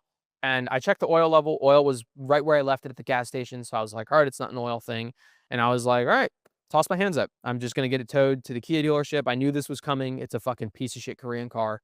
So I'm just going to they're not known for their reliability, right? Or That is true. craftsmanship That's per true. se. I was like, I'm just going to have it towed to the Kia dealership, and I'll ride home in the tow truck. And then I was like, you know what? I'm not going to wait 2 hours for a tow truck. So I called my mom, who also drives a Kia, ironically. And she came and picked me up. Thank you, mom. And I was like, yeah, just take me home. I'm going to make it home. And then I'm going to take the Camaro to Titusville and hope that I don't run out of coolant on the way there to go door knocking. She was like, let's just go now. I'll just drive you. And I was like, okay. So I was still able to go door knocking and do all my signs. So I'm hugely appreciative of that. So thank you. Took me home and then the car got delivered. But now I'm at the point where it's like, the car new was like 17 grand. They go used in good condition for like 8, right? A transmission is not going to be any less than 5 grand. For sure. I'm not willing to pay that for a car that A, I don't like, B, don't believe in, and C, is only worth 8 grand. So Yeah. it's $200 to get the whatever diagnosed at Kia. I'm just going to pay to get it diagnosed to figure out what's going on with it. And then I'll take it to the Toyota dealership and trade it in or sell it for scrap. Is kind of what I'm looking at, because if it's not an easy fix, which I don't think it is, then I'm just going to probably get rid of it. And then I'm either going to straight swap it for a car and take a car payment. I'm considering leasing. Yeah. I don't really know what my options are yet. I don't know anything about leasing a car. All I know for certain is that I'm getting a Toyota. If it's a Lexus, I don't know. If it's a Toyota, I don't know, but it's going to be that brand. Yeah. I keep getting advertisements for from Melbourne BMW Oh yeah. for New part. we said new 2025 5 Series for $836 a month, I'm not affording that. and I'm like, for sure. $836 a month, I'm like, bruh, I don't wait. It's most of my That's rent. crazy. Yeah. Well, Yeah. and I don't know anything about leasing, but my understanding is it's like leasing an apartment where you don't own anything, you're Yeah. just allowed to use it, but they pay for maintenance. Yeah, and they give a buyback value at the end of your leasing period. So What your does that leasing mean? period is like 36 months. Let's say the car new is 50 grand and your buyback value is 35,000. What's a buyback value? So that's probably not the technical term for it. Essentially what they're saying is you have a lease for 36 months with 36,000 miles on that lease. We predict that the car, after 36,000 miles of use plus 3 years of ownership, will be worth approximately $35,000. Okay. You will pay the payments of for the car Uh-huh. during this time period. And I think the payments are the difference between the MSRP and their buyback value, or probably a little bit extra on top of that, something like that. And essentially they say, okay, you're going to make these payments, use the car for 3 years, put 36,000 miles on it, you bring it back. We'll essentially, like, I don't know exactly how the bank transactions work. I know you don't have to put up MSRP in order to lease, but there's like some transition. I think it's all virtually done. Like they essentially say like, hey, this car is worth this much now. It's going to be worth this much in 3 years, we predict. You make these payments and we keep the car at the end of the day. Okay. Right. And essentially those payments will encompass that difference plus some extra. Okay. So They essentially take the depreciation period, right. that 3 years, and they charge you for that depreciation period. It kind of is a scam because you get paying the difference in the most depreciating time of that car, Right. from new to 3 years after that point, or 2 years after that point. Right. And at the end of it, you don't own the car. So it's not like getting a car payment where I take a loan out and I buy a It's like car. renting an apartment at the worst time in the real estate financial market. Sure. That would Right. essentially be like the equivalent. Right. Right. It's like Now you the get the benefit worst of the is- worst at the worst time, and you are responsible for all of it, besides maintenance. The benefit is liability. maintenance. But if it's a newer car, then you might not have to worry about maintenance anyways, because you're probably under 100. Well, that's kind of what the dealership banks on. Right, exactly. And so at that point, well, I'm not going to buy, and that's what's tricky is I'm not going to buy a new car, like a new car, right? Yeah. The highest mileage car I would probably purchase from a dealership is like 20,000 miles, which ain't super new, right? Like I would love to lease a car with like 100,000 miles on it, because then they take care of all the maintenance and I can get that. I think But- they only really lease new cars. Right. Mm, And so then it's like, understand. cool, I can use a new car, but I don't own it at the end of the day. I can't modify it. Yeah. They'll fix problems, but what is the likelihood you get problems? But But then then also also, 5-year-old or a 10-year-old Camry, right, and just get it from a used car dealership, something that's vetted, and just buy that car, make the payments on it, and then just resell it. And if you resell it, you could just use whatever you sell it for to offset the payments you have remaining. Right? Like you don't have to pay the car off before you sell it. You can just sell it with payments remaining, take the cash from whatever you sell it for, and then utilize that to pay off Yeah. the car on your end. on the loan. Yeah, that's Yeah. true. Yeah.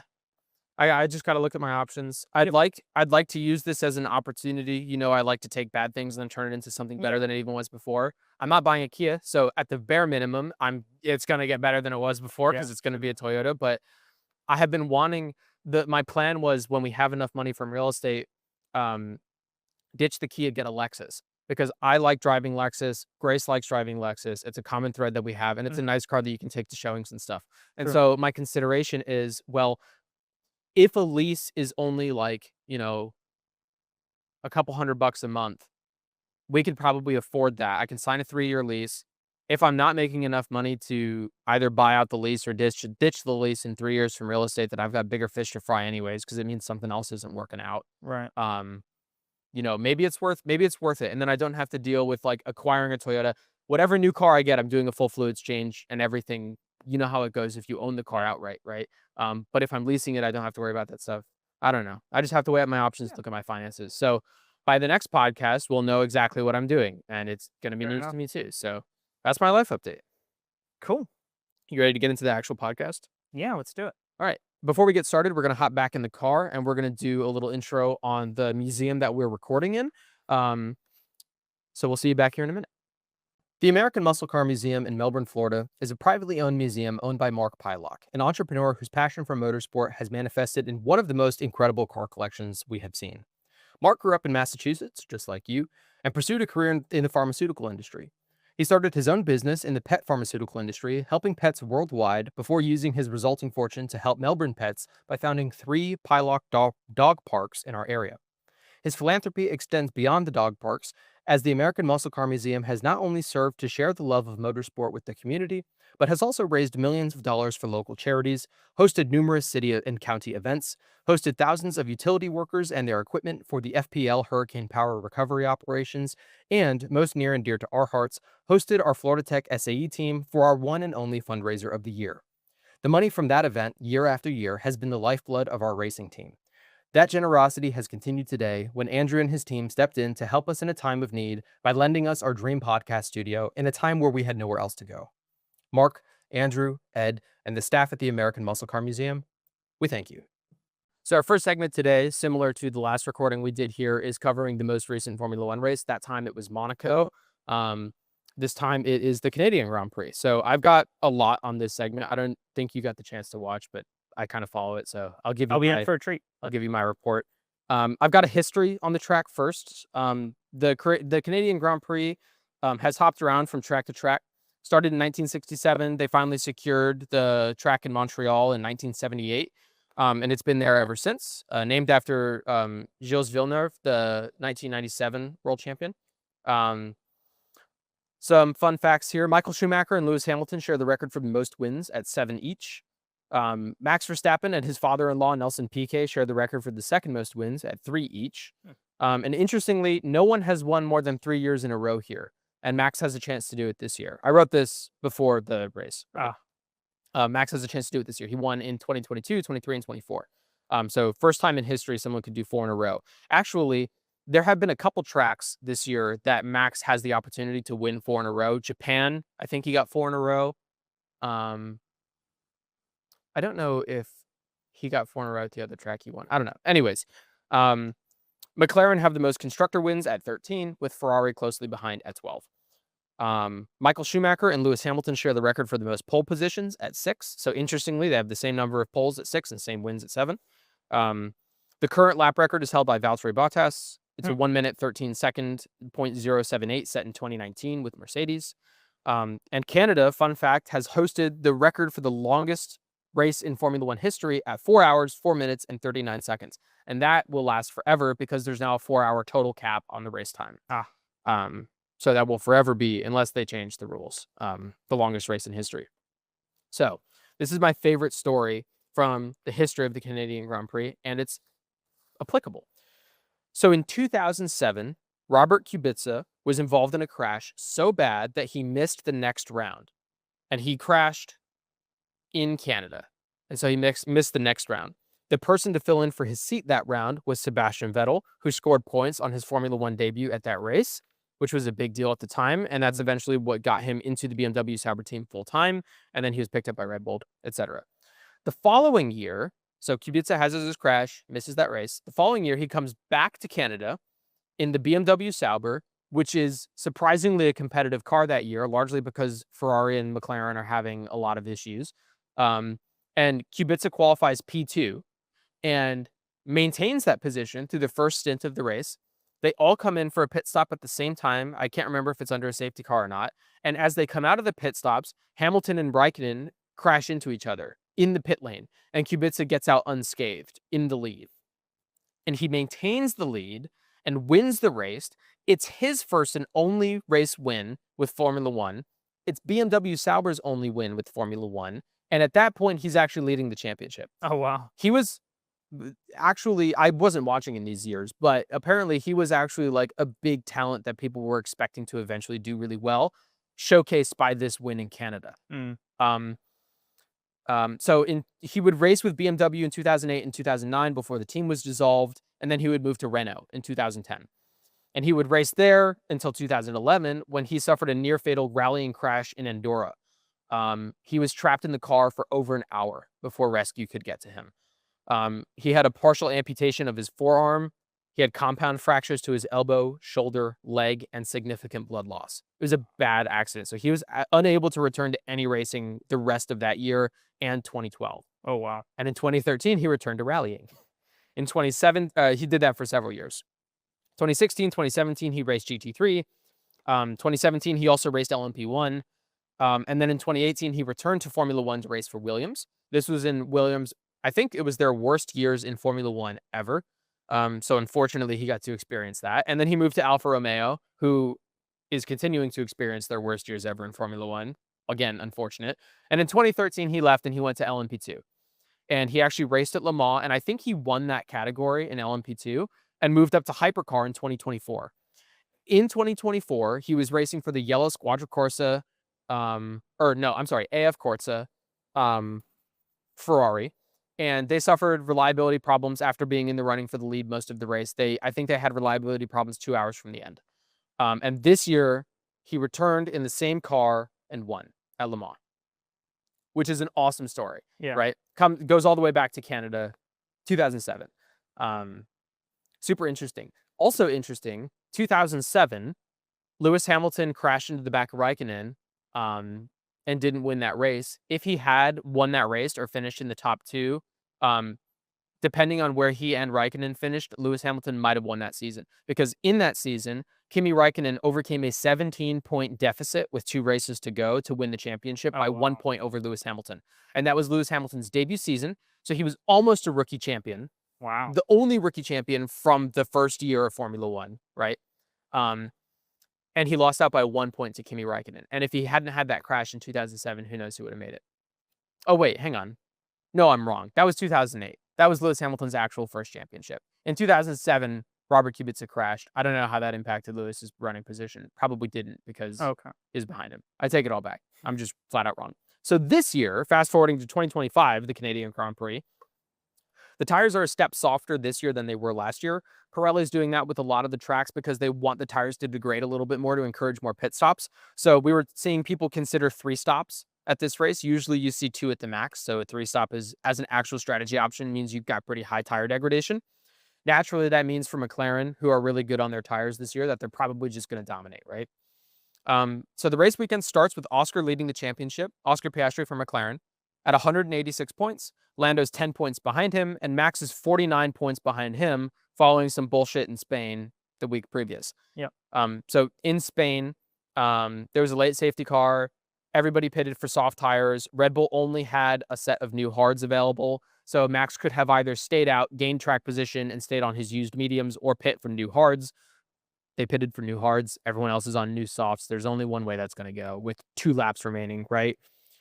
And so they get going from the safety car on the main straight. Max has probably one of the craziest oversteer and catch and save moments on the straight that I've ever seen in my entire life. Car gets fully sideways, right? But the front wheels stay perfectly in line with the road the entire time. Like, his reflexes are just incredible. So Charles Leclerc gets past him on the straight. Actually, Charles turns into him on the straight, and they bump on the straight at 250 miles an hour because Charles is trying to catch the draft of the guy in front of him. So Charles turns into him and hits him on the straight. So Max is pissed going into turn 1, Going into turn 1, George Russell closes the gap. Going into turn 2, George starts to turn into Max. And so Max takes the escape road because he's like, what the fuck? Charles turns into me and hits me. George almost hits me on turn 2. I have to take the escape road. And so Max leaves the track and maintains his position. And Red Bull get on the blower and they're like, Max, you have to give that position back to George. And he's like, no, he pushed me off the track. And they were like, we strongly recommend that you give the position back to George. Max was like, fine. And so he way backed off, let George pass him coming into a corner, and then Max just like let off the brakes and sailed right up next to Russell as Russell turned into the corner. They bang wheels. Max gets a penalty for dangerous driving because technically he let him pass, but then he tried to pass him on the same corner, and he had slowed down to the point that George was like, there's no way he's like gonna go for this corner, right? So it was deemed dangerous driving. Dumb shit by Max. Shouldn't have done it. Yeah. So he got 3 penalty points and a 10-second penalty. Keep in mind, there was a safety car with like 2 racing laps after that. So 10-second penalty knocked him from 5th to 10th. Oh, yeah. So he lost 9 points in the championship from that. So he goes into Canada 49 points behind when he could have been only 40 behind, right? Okay. So that's the setup. Critically, he's given 3 penalty points, which means he's only 1 penalty point away from a race ban. And they did ban Kevin Magnussen last year for getting enough penalty points. So it's not above the FIA to actually do that, right? So in qualifying, in Q1, Alex Albon's engine cover blows off, like it just fucking explodes. And you can see all of the guts of the car. Oh, yeah, I remember that, yeah. And the team get on the radio and they're like, Alex, you're going to get some like downforce losses because your engine cover ballooned and blew off. And so I'm guessing that like air got into a pocket it shouldn't have or something. A fastener came loose and then it just blew off, right? This is actually not uncommon for Williams. It's happened before. But he still made it to Q2. And his teammate Sainz at Williams got blocked by Hadjar and he was knocked out in Q1. Hadjar got a 3-place grid drop for that eventually, but he was allowed to race through the rest of qualifying. I think he made it to Q1 actually. And Yuki Tsunoda got a 10-place grid penalty for overtaking during a red flag in practice. So in qualifying, it kind of didn't matter where he wound up because he was just going to get knocked out 10 places anyways at the end of qualifying. But he still made it into Q2. I think he was knocked out in Q2, so he ended up starting close to last anyways. But George Russell snuck the fastest time in Q2, even though he didn't seem to have the same momentum as the other teams. It kind of seemed to me watching like he was the last person out on track, so he had the best track conditions. Because in Q1, he was not impressive. Like the Mercedes weren't really wowing me at all, right? And in Q3, Max sets the provisional pole, and Oscar Piastri fails to meet it on his first run. Lando botches the first run, as he specializes in. And on the second runs, Max sets another provisional pole. Oscar Piastri again fails to meet it. Lando botches his second lap, basically a repeat of the first runs. And then George Russell out of nowhere sets the fastest lap by like 0.2. And Kimi Antonelli out of nowhere sets the time for P4. Crazy result. Mercedes out of absolutely nowhere. So everyone's like going crazy. George is celebrating like he won the race, which annoys the shit out of me. I'm starting to hate George Russell. But in his interview, they were like, George, Max is starting second, right behind you. Last year, George Russell got pole, Max started second, Max won the race. What are you going to do to try to stay ahead of Max? And George was like, well, I have more penalty points to play with. And then everyone started booing. He's the president of the Grand Prix Drivers Association, so he's supposed to stand for like clean driving and following the rules and shit like that. So for him to say that he has more penalty points to play with is dirty, right? Yeah. So we get to the race. George makes a solid start. Max is right behind him. Max like piles on the pressure for like the first 10 laps. He's really pushing George. And the track is hotter today than it was in qualifying. And Mercedes do not do well on hot tracks. They suffer really high track degradation, right? So the theory here is that Max is pushing George really hard to get him to use up more of his tires, that he has to pit earlier. Max can overcut and then gain track position, right? But George holds him off, doesn't actually suffer as bad degradation as I think he's going to. And in the first lap, Kimi passes Oscar for P3 and then maintains the position. Kimi hasn't gotten the podium yet, right? So this is a big deal for him to be running in this position consistently throughout the race. Yeah. Hamilton apparently hit a groundhog and picked up floor damage. I didn't see it happen. Hamilton's been kind of slow lately. I don't know if it's just the team saying he's losing downforce for the sake of it or what, but I don't know. I kind of don't want to see a video of a groundhog getting hit anyway, so maybe I'll just believe him and call it that. Lando took a different strategy to Kimi and Oscar. He started on hards, and so he was able to stay out a little bit longer, and he has more tire life at the end. So we get down to the last 3 laps of the race, and Lando's hunting down Oscar in 4th and Kimi in 3rd. So if Lando can pass Oscar, that's big news because he gains points in the championship, closes that 10-point deficit, and he can probably hunt down Kimi and get a podium, which would be a great recovery drive from shitty qualifying, right? And I would be devastated because Kimi would miss out on a podium. And so he's hunting them down, and there's actually a really great combination of corners that Lando makes an overtake going into the hairpin coming onto the back straight. Oscar gets him braking into the wall of champions, but Lando gets a better exit. So Lando's coming to pass him coming into turn 1. Oscar claims the inside line. Lando also claims the inside line. There's not enough space for Lando. He goes for it anyways. He hits Oscar's back wheel and hits the wall and DNFs. And the race finishes under a safety car, which is sad because we all like to see racing go to the end of the race.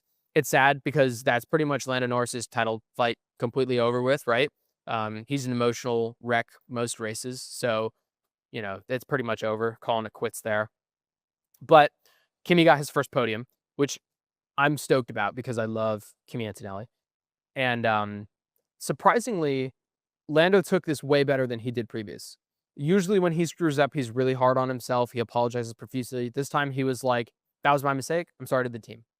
That's it. So maybe he'll bounce back, right? But the summary here is that Kimi is the 3rd youngest podium finisher ever in Formula One history, following Max and Lance Stroll. Don't ask me how that happened. He now has a sprint pole. He has led a race. He has set the fastest lap, and now he has a podium, all in his rookie season. And I believe he's on track to set the record for the most number of points scored in a rookie season ever. We'll see if he can actually hit that. But I'm super stoked. I'm on the Kimi hype train fully, right? Mercedes were surprisingly fast on a hot track, which indicates that they might actually have real pace going forward through the rest of the season. Maybe they can keep up with McLaren on their tire degradation. McLaren just genuinely did not have pace this weekend. It didn't look like they made a ton of mistakes. I mean, Lando made a ton of mistakes, but they might be able to keep up. So now the standings, Oscar's 22 points ahead of Lando, which is almost a race win. It's 25 points for a race win. He's 22 ahead of Lando. And Max is 43 points behind Oscar. So Max closed the gap from 49 to 43, which is a good, progression. But it's still a pretty far way back. We're only halfway through the season. Funny enough, the largest point swing in Formula One history was Max Verstappen in 2022. In round 3, he was 46 points behind Charles Leclerc, and then he went on to win that championship. So 46-point gap. He's now at a 43-point gap. That was on race 3. This is on race 10. It's a big ask. If he comes back from this, it'll probably be one of the most impressive comebacks in Formula One history. It's the 2nd largest gap to Sebastian Vettel, who overcame 44 points halfway through a season. So Max is at 43. Seb Vettel was at 44 when he overcame it. It would have to be one of the biggest ever, but it's happened. Also notable is Kimi Räikkönen, like I mentioned earlier, closing 17 points in the last 2 races, right? But right now, on Polymarket, if you bet on Max Verstappen, if you bet $100, you win $714. And I think you would be foolish to not bet on Max Verstappen any given day. So I'm considering putting some money down. Maybe not $100 because of this whole new car deal. $50 would be like $300. Yeah. So I'm considering it, right? I don't think I can ever fully write off Max Verstappen. But that's my Canadian Grand Prix summary. Cool. Do you have any questions? No, it was a good summary. All right, there's going to be a quiz later, so I hope you're That's the first segment. Do you want to get into the second one? Yeah, let's do it. All right, segment 2 is on the Porsche that we're sitting right in front of. This is a Porsche 911 Carrera RSR. Yeah. 3.8 liter. I have a little history of Porsche. Yeah. If you'd like me to lead into it ahead of this car. Go for it. I've been got talking some, for 30 minutes. So if you want to take I'm want to good. start with the car? If you want to run through the history, I got I can stuff. do that. I actually was able to tie in this car to our previous AMCM special. Hell yeah. The unique interview. And I got some info on it. So yeah, I'll be happy to run through that and some pretty cool history on the car. So if you want to give a brief overrun of Porsche. Absolutely. It's not brief, it's one of my favorite companies ever. So there we go. Sit back and enjoy. I'll butcher it. I don't know as much about Porsche. Growing up, I was always told that Porsche is like the kind of car that doctors drive when they get an ego. So I was not passionate about Porsche growing up. Even when I was like 20 years old, one of my friends who was a few years older than me was looking at getting a 718 Cayman. And he was like, "Oh, I'm considering it." I was like, "Dude, Porsches suck." And he was like, "Why?" And I was like, "They're lame. The people who drive them are lame. You know, they're tiny. They're not very fast. They're not loud, right?" And he was like, "No, Porsche handles really well, and they've got like good racing pedigree. They've got a short wheelbase. All the factual information about why Porsches are awesome." And I was like, "Lame," because I only liked muscle cars at the time. But I slowly came around, and now I'm a big Porsche fan. But I still don't know the history of the company as well as I do others. So I had an opportunity to learn. So it was founded in 1931 in Stuttgart, Germany by Ferdinand Porsche. It was actually originally an engineering consulting company, not an automaker. And their first vehicle that they ever built was the Volkswagen Beetle. It was a government-backed initiative. Hitler wanted a people's car, and so it was government-backed. And actually, funny enough, Uh-huh. sorry to interrupt you. Yo, obviously please add already. to it because I don't know everything about Porsche. Funny enough, in the back of the frame here, you can see a Porsche tractor. There are Yeah. several here. So actually, Porsche made tractors before they even made the people's car Yeah. in World War II. And so, featured behind here, you guys can see in the camera that glimpse of that tractor, and there are They actually, several along this yeah. stretch here. If Yeah. you go online to the American Muscle Car Museum website, they've got photos. I think they have Yeah. 7. Yeah, yeah, there definitely is somewhere 1, 2, 3, 4, 5, 6, 7. I can count 7 from where it Yeah. was sitting, so that's probably it. Yeah, there's also some other fun memorabilia from Porsche here that I mentioned later, but we won't spoil it. Yes. So, actually, I think it's the next bullet point. Anyways, so everybody who gets upset about companies being founded with the Nazi regime or whatever, you know, if people love Porsche still today, then like get over it. It was Do 100. you still listen to Michael Jackson? Oh shit. Yeah. Anyways, the point being here, actually, for post-war, Ferdinand was imprisoned briefly, and his son Ferry Porsche led the company for a little while. So he did his time, but I would also argue maybe not. But the thing is, like, you know, he made the Volkswagen Beetle not to support the military, but to support the people. So you could argue that any car company would do the same, right? Yeah. And in World War II, I don't have all the information on it, right? It's not like they built military equipment. Yeah. I think it's always easier to analyze situations in retrospect too. Exactly. You know, Right. he was asked to build a people's car. He built a people's car. He's a good car maker. Yeah. Exactly. That's Right. that's where it sits for me personally, at least. Yeah. You know. It's not like he built like military equipment, except Yeah. he did, because my next bullet point is that he He built did. the Kugelwagen, which is basically like a German Jeep for World War II, and he made the Porsche Tiger tanks. Yes. And there are some out back of this museum there here, are. Yeah. which is super interesting from a historical perspective. It's only interesting because we won the war. I'm glad they switched to sports cars instead of tanks. But in any case, some fun history on the founding of Porsche, right? Yeah. So the first car under the Porsche name, obviously the Volkswagen Beetle wasn't a Porsche, right? The tanks were Porsche, but you don't want to be known for that. The first under his name was the Porsche 356, which was built in Austria, and they have one at the Revs Institute. I think if I recall reading it, the first one was built in like 1948, and the one at the Revs Institute is 1951. I looked it up last night, but it's still the same model. Yeah, they have some 356s, and they also have a 550. I believe that I don't recall exactly the time on the 550 and 356, but I know that they have serial number 1 Porsche Yeah. at the Revs Institute. So if you're local in Florida, Revs Institute is another amazing collection of cars as well. Yeah. So Or if you're not, it's worth traveling for, I think. yeah, they have Naples is a some nice area. incredible stuff as well. So really nice. If you were to do like a cool automotive museum tour, you could AMCM for one of their many fundraisers throughout the year. Check out this collection, and then swing over to the West Coast and hit the Tampa Bay Automotive Collection, and then on your way down into Naples, hit the Revs Institute, and then come back. You could see some really impressive vehicles on that little circle trip. Yeah. Sorry, I interrupted. No, your story again. You're good. So moving on, in 1964, we saw the first Porsche 911, which is a rear-engine flat six. It was actually originally called the 901, but Peugeot owned the rights to three-digit names with the 0 in it, so they had to change the name to the 911. And they pioneered turbocharging in both racing and production cars. So now I've got some examples on specific cars, Yeah. right? So the Porsche 917 and 917K dominated Le Mans. It debuted in 1969 as the 917 Longtail, and then was shortened to the Kurtz, the short edition. That's where the K comes from, to fix stability issues in the Longtail. And the 917K gave Porsche its first Le Mans win in 1970 and 1971. So they won debut and their next one back to back.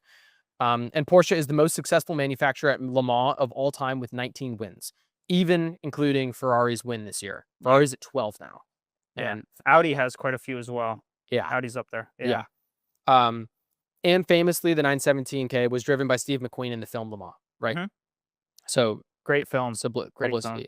I've never seen it.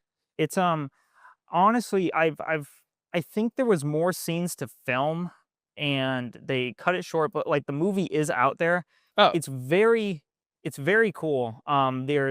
It's all real racing, real cars, like authentic stuff. And right. it's just like if you're looking for a cool movie with some like awesome heritage car scenes that are like real legit, like Mhm. oh man, it's You super know, sick. You know what I found? So last night, I was going through these cars. I was pulling them up at the Revs Institute because honestly, we've seen most of these cars in person, Mhm. right? Yeah. They have over 700,000 photos on their website of vintage historic racing happening. Oh yeah, yeah. And I had That's no where idea that library is. That is so when Yeah. you walk into that center room, you got like the Ferrari, the Alpha, and the Porsche Yeah, yeah. up on the stand. That back right room. I went with I can't remember. I went a while back on another trip, Yeah. and I spent like an hour just in that room, like sifting through photos and stuff. They have a whole computerized setup in there. It's Yeah. really cool. Yeah, it's awesome, man. Yeah, incredible place as well. Yeah. Okay, so the next car I have is the Porsche 956, which debuted in 1982 for Group C racing, and they revolutionized racing with ground effect aero and lightweight aluminum monocoques. And that car won Le Mans 4 times straight from 1982 to 1985. And it also holds the Nürburgring Nordschleife record for the production-based race car record at 6 minutes and 11 seconds, 0.13. That's unconfirmed. That's a ChatGPT number. So I could not confirm that with independent research. I did not have time. Our next car is the Porsche 959, of which there are 2 here. Debuted in 1986 as a Group B rally car, but Group B was canceled in 1986 before the 959 could be homologated for competition. So it pretty much just became like the most badass road car of its time and maybe ever. It raced and won the 1986 Paris Dakar Rally and brought us the Dakar livery, which is my future Miata livery. And later on, they would go on to make the 2024 Porsche, whatever the hell that car is. That's also a Dakar edition. Right. Yeah. It's a new Porsche, but it has the same livery and suspension and tires and stuff like that. Yeah. As like the off-road rally car type thing. That's one of my like favorite modern day cars. Oh yeah, it's super cool. Yeah, Yeah. we can do some B-roll of that one. Let's see here. It had brand new technology for its time in 1986. It was all-wheel drive, twin turbocharged, had a flat 6, active suspension, and tire pressure monitoring. So very cutting edge for its time. And it had a top speed of 197 miles an hour, and it was the fastest production car at the time, which I didn't know. Only 337 were made, including both comfort and sport versions. Only 29 were the more powerful and lighter 959S variant. Both of the cars here are the comfort version. I have something to add to the Please Yeah. do. That's it for the 959. So the 959 as well. That car had a rated top speed of like 197, I think you said, right? Yes. The first place car, technically speaking, was the F40. Okay. It came alongside that car. Now it's interesting because the Italians have always been known to fudge their numbers a little bit. Yeah. The 200-mile-an-hour top speed of the F40 was proven at a private test track by Ferrari. No one has been able to replicate that top speed. Really? Yeah. Interesting. So by the book, Ferrari F40, fastest car of that era. In reality, it's very likely the 959 because no one has been able to beat the 959 time in the F40 on a like third-party track with the F40. Independently verifiable. Yeah. There was a kid in high school who went to the boathouse on his own one day and like set a 2K PR, like the team record, but he didn't have any photos or anything of Oh yeah. it was a similar kind of thing where it was like, okay. Yeah. All right. He was a fast guy, but I don't know if he set the all-time record. The next car is the Porsche 918 Spider, of which they have one here. There's a common trend here. For being an American muscle car museum, they've got some cool European cars. The 918 was a member of the Holy Trinity, along with the Ferrari LaFerrari and McLaren P1. Had a 4.6-liter V8 with 2 electric motors, 887 horsepower, and did 0 to 60 in 2.2 seconds. That was a big car for me. I saw one, the first time I ever saw one in person was actually at the Space Coast Crew Boathouse. We were having a regatta and someone had taken that car. I don't know why. I've never seen it again. It was the silver with the like lime green accent Oh, yeah. car. And I remember the first time seeing it, not knowing what I was looking at, but knowing it was special. And it is. I think it's become less special for me throughout the years. Um, Not sure why. Kind of all the cars in the Holy Trinity have kind of been dampened a little bit, and I can't determine The why. P1 doesn't dampen for me.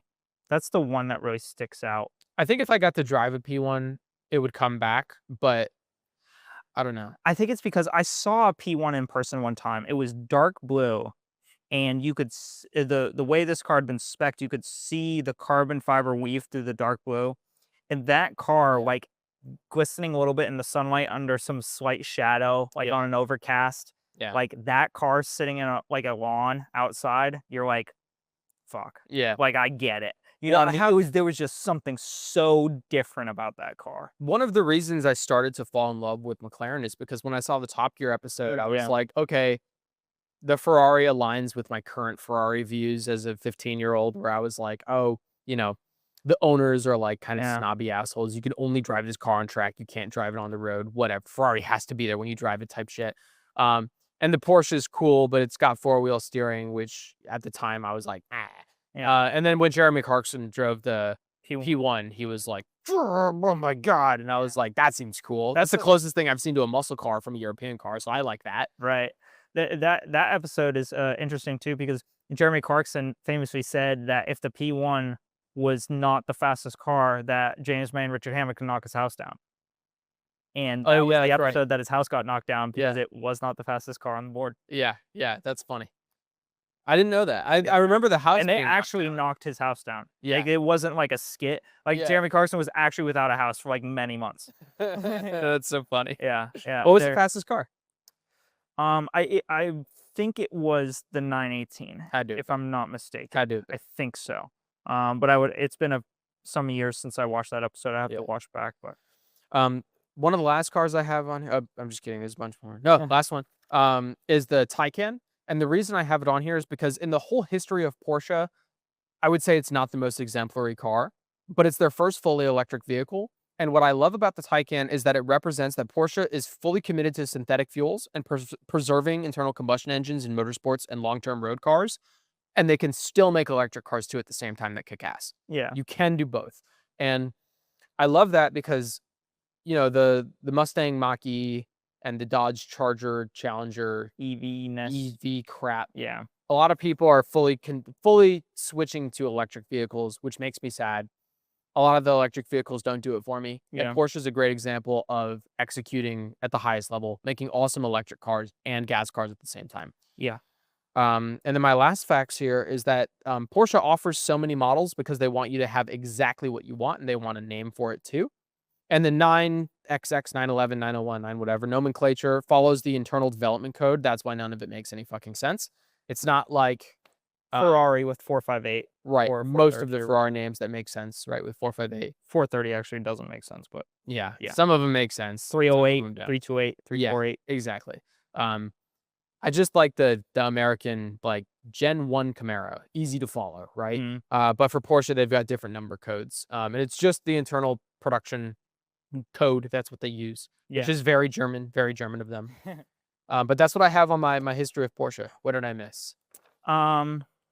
Not it was a good overview for sure. I'm pretty sure that the 550 came just before the 356. I'm pretty sure. We can look it up in our little break too. I know that the yeah. earliest car that they have at the Rebs is the 356, but it's a 1951. Did you verify on the I looked at the website? Revs Institute. Okay. I don't know if it's the first production car. Like, I don't know if there were cars before that or if a 550 came before the 356, but I know the 356 was Yeah. earliest No, Revs has. It was a good overview Yeah. for sure. I'm gonna utilize your 917 tie-in to tie in this car. Cool. So the 917 was a race car that then they had to make 25 homologated versions of. So those 25 homologated cars, you know, for the 917, they were a little bit dicey. Some of them were, you know, had tractor transmissions. Some of them weren't fully assembled, whatever. The interesting thing about the car we sit behind is that this is also a essentially homologated version of the RSR Cup car that was actually used and raced. This is exactly the car aside from being street legal with lights, you know, in terms of interior or engine performance, this is the car. Yeah. Now, before we dive into this RSR here, I want to take a brief look at the RS. Now, the reason I want to look at the RS a little bit is What's the difference between this and the RS?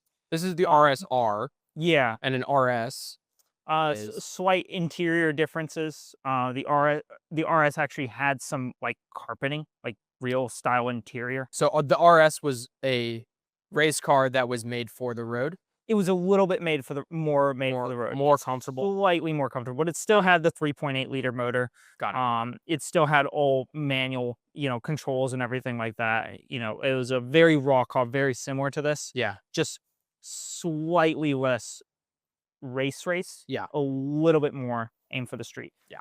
Now, the reason I want to dive into the RS is it kind of gives us the foundational layover for what the RSR is, and the RSR is very challenging to find like articles and information on, just because this is one of 51. Yep. The RS was a little bit more than that. I don't recall the exact number, but it was somewhere in the like hundreds-ish range. Yeah. But another reason it's cool to dive into the RS is that on the previous podcast we mentioned the battle between Lancia and Audi. Yeah. In the 84 Rally Championship. Yeah. Group B rally. Yeah, Group B Rally 1984. Walter Roll was an integral driver for Lancia. Yeah. In that season. Walter Roll also owned an RS 964. So the RS version of this RSR here. Yeah. Now he said, and I watched the interview with him. It was about a 9-minute interview where he talks about his experience with the RS, and he talks about how it's very mechanical. You know, you really have to work the car. You really have to drive it. And he said that the RS was the first 911 that he actually felt at one with and was easy to drive at the limit rather than scary, like a lot of previous 911s to him felt. Right. And so I thought that was a cool connection point. Isn't there like an RW Porsche? Isn't there like a... Well, there's RWB. They're like That's not Ralph Worrell, though. that is. Oh, okay. Yeah. Is that named after him? No. RWB is a separate company. Got it. Yeah, his name is Roll. RWB is Roth Welt Oh. Belt. RWB Roth Welt B. I forgot. I don't know. I thought it was Ralph W. Roll or something like that. Yeah, Spelled funny. I don't know. Anyways, they're different. It's not association to Walter Roll, the driver. Different. Oh, his name's Walter Roll. Yeah. Oh, driver. I'm mixing the initials. Walter Roll, W.R. I thought you said Ralph Worrell. No, maybe I slurred a little bit. But Wow, okay. no, It's all me. It's all my wires are crossed. But Walter Roll had a cool interview about the RS version of this car. Yeah. Said it was the So first he was 911. speaking about the RS version, and this is the more race RSR. Correct. Okay, got Yeah. it. He would have loved this. Yeah. Yeah. And he said, funny enough, you mentioned the 718 Cayman earlier. Mhm. He said that the next car he felt really connected to was the GT4 718. How much do those run for today?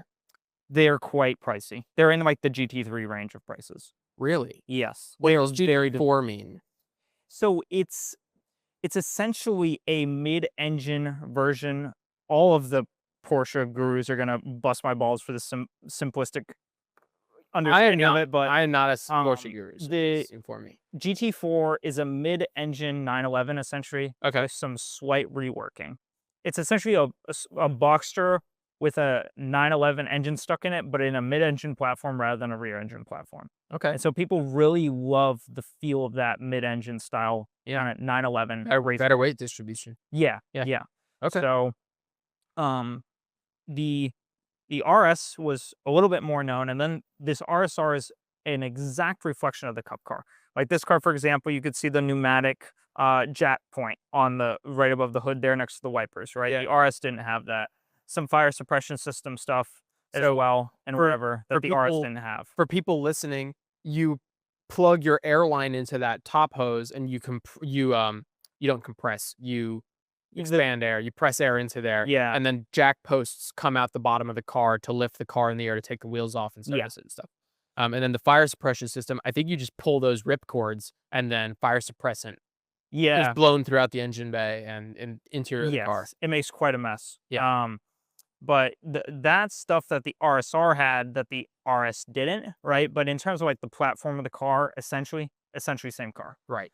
Um, Now this RSR was essentially a homologated version of the real Cup car. The a little bit about the motor is it had the same stroke as the 3.6 liter. What they did to make the 3.8 liter is they bored out the motor and then bored it out to 102 millimeters. And so for perspective, the bore on this motor is 102 millimeters and the stroke is 76.4. So you got a nice, a nice Short, wider right. bore, Yeah. shorter stroke, so you can get some good RPMs out of this car. I was looking at red lines on YouTube, and most of the cars were redlining at about 7,500, which is pretty good. Yeah. Especially back in the day like this. It's not equivalent to like the 4AGE from Japan of this time period, which was a 4-cylinder, which had an extremely short stroke and a really wide bore. Right. Those motors from factory were up to 8,500 with a if you got the Japanese ECU brought you up to, or if you got the American ECU was 7,000, Japanese ECU brought you up to 8,500. If you did valves and valve springs, you could get up to 10,000. So it's not in that range, but in terms of a flat six from Porsche, this was relatively high. Right. Especially considering when the turbo of that time period Yeah. was around like 65, 68, if Yeah. I recall. So cool in that aspect. Also, this car had larger valves in the motor and a 11.6 to 1 compression ratio, That's which a was good compression. relatively high, Yeah. not super high, nothing crazy. But this was also the last of the 964 generation, which ran from the late 80s into the early 90s. Mhm. And so, after this came the 993, which you can see just barely pictured in the Oh, we'll do background yeah, footage. Yeah. as well. But we got some 993s lined up here as well. Yeah. And that was the 993 is the last of the air cooled. This was just before that. 964 is largely considered like one of the most desirable cars. Before that, we had the 930, which is pictured off camera, but over here. Right. And also incredible cars. But long story short, this car had a power output between 325 and 375, depending on the restrictor plate used on the motor. And it had a 5-speed manual with the top speed of 175 miles an hour. Some other neat things about this car is that there were quite a few things done in order to reduce weight. For example, the rear hatch on the car is all fiberglass, and the hatch portion molded up to where the wing extension comes in. Mm-hmm. That is all one formed piece of fiberglass. Interesting. Yeah, so that was kind of It's cool. a big piece. Yeah. And the doors and hood on the car were made from aluminum. Additionally, on this car, it has Bilstein racing shocks and uniball suspension joints, which essentially means like instead of like a rubber or a polyurethane suspension joint, it has a metal suspension joint with a rotating ball inside of it. So very Interesting. direct connection to the Yeah. road, essentially, was the goal there. And it has cockpit adjustable anti-roll bars. So you got a knob on the dash, Right. and that will adjust the stiffness of the anti-roll bars, which I thought was interesting. That is interesting. Yeah, it's cool. And then this car also has the same brakes out of the Turbo S 964, which were the big brakes back in the day. Yeah. So overall, very competitive car. Though interestingly, looking at the calipers here, I mean, compared to some of the like hypercars today, these brakes are humble compared to like Yes. the big ones today, which I think says less about this car and more about like just how much power the new cars have. Because this is 350 horsepower. The car is lightweight, it's got decent power, but it doesn't need like crazy huge brakes. But you can kind of tell how powerful a car is by how large the brakes are, right? Yeah. Yeah. Yeah. Also, it's worth considering that the weight has gone up significantly in modern That's true. cars too. That's true. More weight, more power. This car, I didn't write down the weight figure. From what I recall, when I was looking got at it about, oh, you got it? Yeah, it's 1,210 kilograms or 2,670 pounds. Awesome. There you go. I was going to say 1,250 from what I recalled kilograms. Kilograms. Yeah. Right there. Mhm. So, With a person lightweight in it. car. Yeah. It's all 50. yeah. So, lightweight car, Yeah. super mechanical to drive, mechanical power steering, mechanical brakes. Yeah. It does have ABS, but it's a very raw experience to drive this car. Yeah. And I want to touch a little bit on just a brief history of the actual race car version of this car, because this car is a reflection of the Cup car. the race car 964 had a victory at the 24 hours of Spa, a victory at the 24 hours of the Nürburgring, victory at the Suzuka 1000 kilometer, victory at the 24 hours of Interlagos, class victory at the 24 hours of Milan, class victory at the 24 hours of Sebring, and a 1, 2, 3, 4 class sweep at the 24 hours of Daytona. That's crazy. So this car is no joke. I didn't know that they had endurance racing at Interlagos. That's really cool. Yeah, That's back in the day, yeah. probably my favorite track of all time. That's so cool. So this car has some real serious history behind it, and it is an incredible piece of racing history. Yeah. Hood pins, full roll cage, center lock wheels. I love center lock wheels on road cars. Yeah. Hood refueling. Mm-hmm. Tow hook in the front. Yeah. 5-point harnesses. Yeah, the 5 points are cool. Those are tight seats, dude. Oh yeah. I can't like adjust my junk in that car. It's tight. Tight in there. Yeah. I slipped in it and I was like, yeah. It's like in there, I was like, oh. I'm just a bit too big for those seats, I think. So it's a little bit tight for me, but you're significantly smaller than I am, so you probably fit like perfectly. Yeah, for me it was like, ooh, this is nice. Light clutch pedal. Yeah, the clutch pedal. Right now, this car, the clutch should be very heavy, but the clutch pedals, I don't know, maybe under some maintenance. But the rims are bolted too, which is cool. 2-piece rims. Mm-hmm. Yeah. Yeah. So cool car. This car has some really interesting features, quirks and features. Yeah. About it, and just want to give a brief outline. And when I was looking at the racing history, I was like, it won. That's 24 at Spa, 24 at Nürburgring, Suzuka 1000, 24 at Interlagos, 24 at Le Mans, 24 at Sebring, and a 1, 2, 3, 4 class sweep at 24 hours Daytona.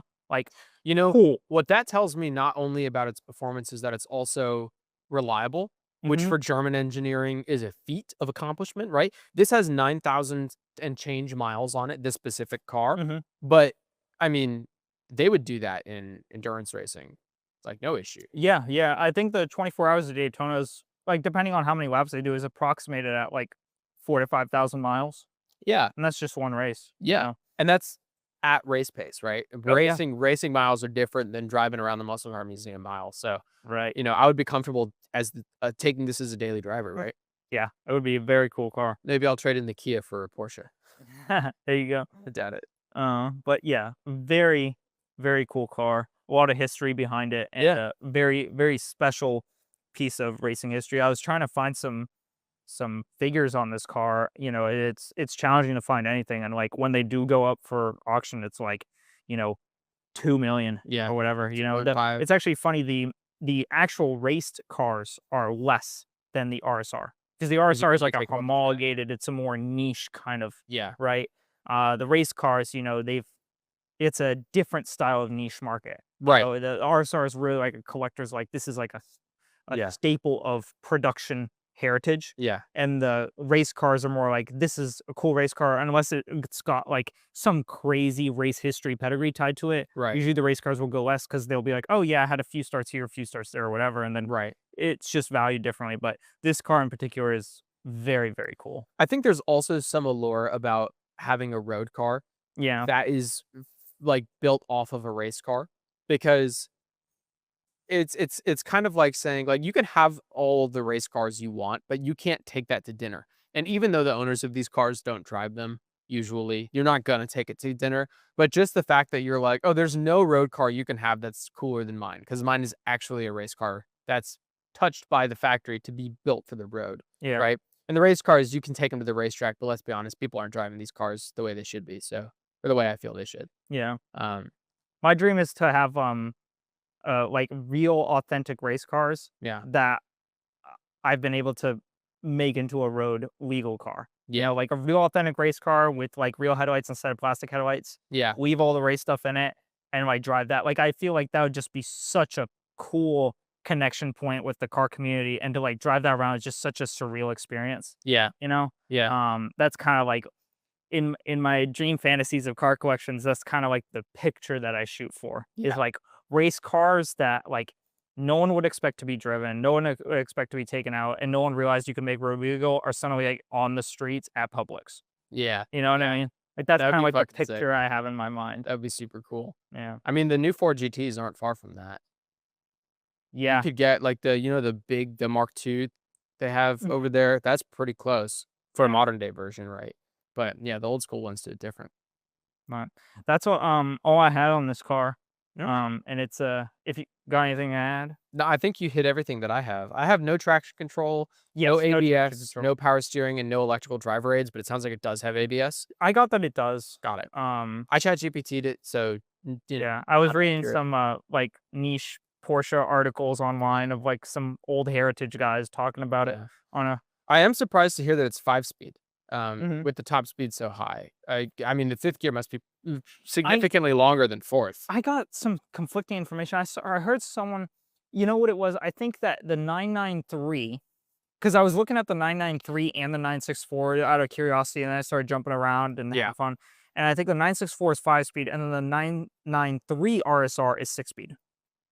So the next one after this, So they made an RSR version of the car we see just over there, not as cool. and that one is 6-speed. 6-speed. Yeah. Yeah. But the 993 is also very badass car. I was actually looking at, they made a 993, the 993 Cup car had a turbo, the 993 Turbo Cup car, I guess you could say. That car had like 650 horsepower and weighed about That's the a same lot. as this. That's crazy. And I was looking at that and I was like, oh, like Yeah, that that's all insane. mechanical car, like that sounds wild. Yeah, that does sound wild. Yeah, but this is an exemplary example of a naturally aspirated Porsche and what makes Porsche in my Is this mind. one air cooled? Yes, anything before the 993 and earlier was all air cooled. And what year was that? So this car was 93. I think 993 ended manufacturing 97. Got it. Okay. So anything after that point was water cooled. Got it. No longer made up Alright. air cooled. Hell yeah, man. Right.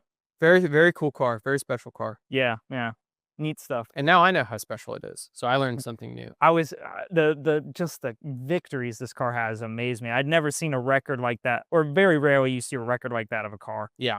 Just Yeah. like clean sweeping all these endurance races and like a class sweep at Daytona 24. Like Yeah, that's that's a big deal. tall stand. That's a big deal.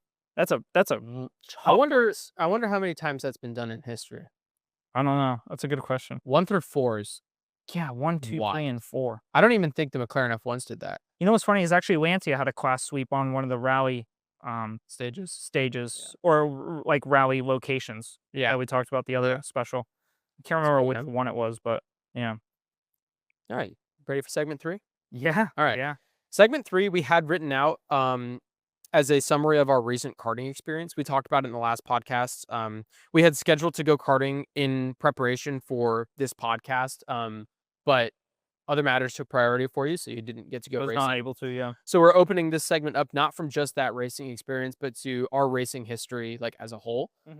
So I kind of document out, like year by year, my experience with racing. Do you want to go first, or do you want me to start? Go for it. So I'll go in chunks of years, right? So from 2000 to 2010. So this is when I was 10 and younger. I was born in 2000. I had little to no interest in cars. I liked my dad's Camaro. I liked being picked up from daycare in the Camaro and, chasing yellow lights like I mentioned in a previous podcast, but I could not keep up with the technical discussions that we would have over the engine bay because I was 9 years old. And I had literally no interest in NASCAR. So I had taste from a young age.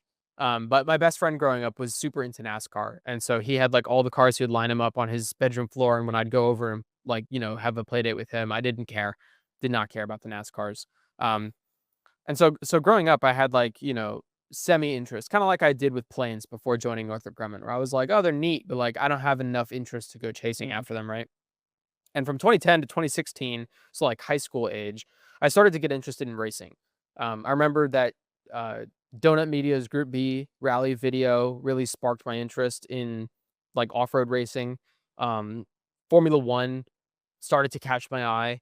And just like race car in general was exciting to me. Not so much road car, because I didn't really see road cars as race cars, but I liked watching the racing happen, right?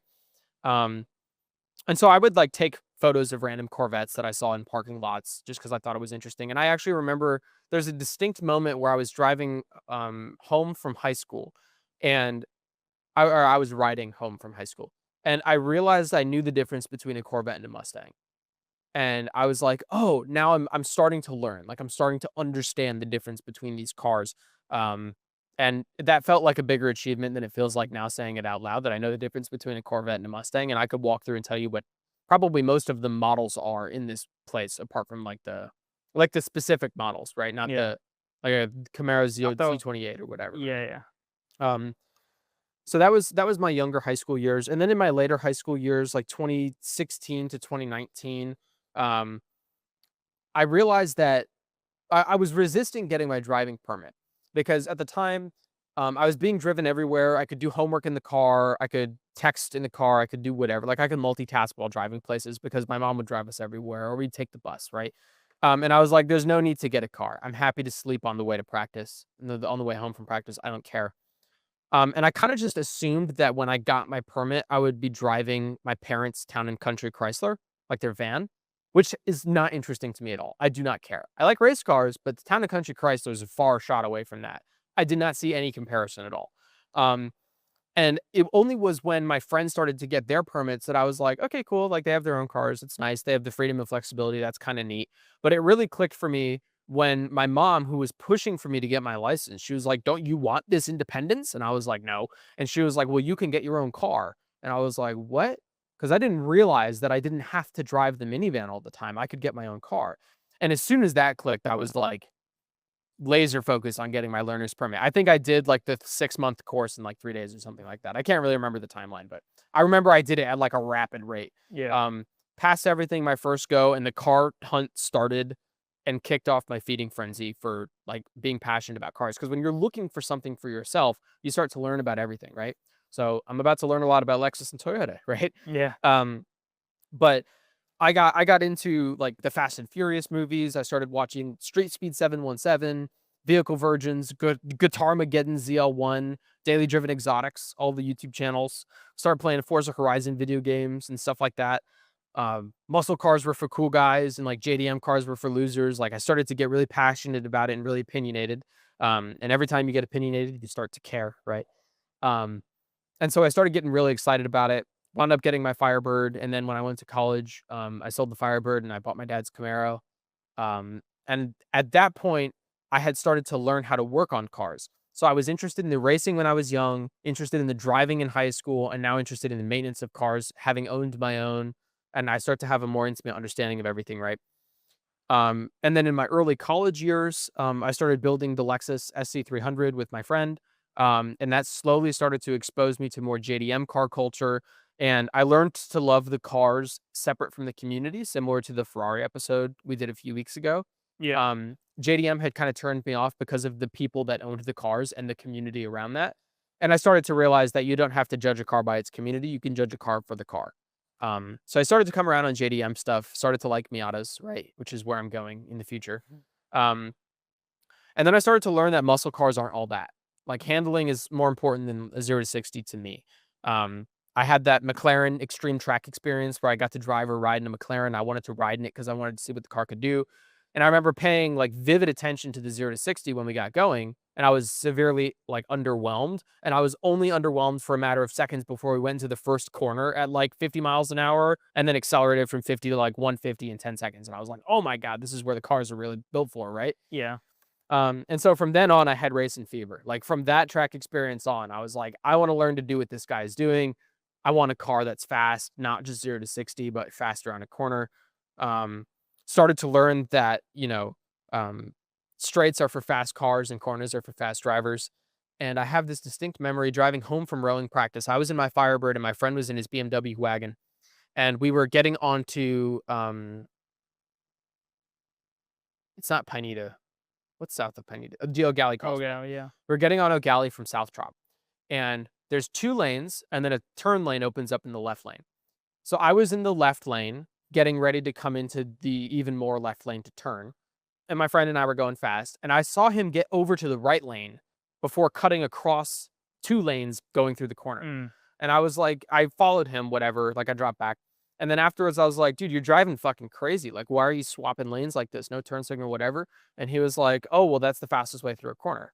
And I was like, what are you talking about? I like the idea of going quickly through a corner had not even occurred to me. I'm like 19 at this point. Yeah.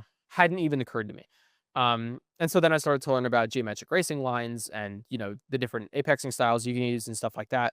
And I was like, man, okay, I'm starting to understand the fundamentals of racing, right? Or at least I thought I did. I loved going fast. I thought I was fast, but I had no idea how slow I was until I met this kid in college who raced karts. How silly is that? And that really opened my eyes to just how slow I actually was, right? Karts are not silly. They're actually the fundamentals of Formula One racing, which I did not know at the time.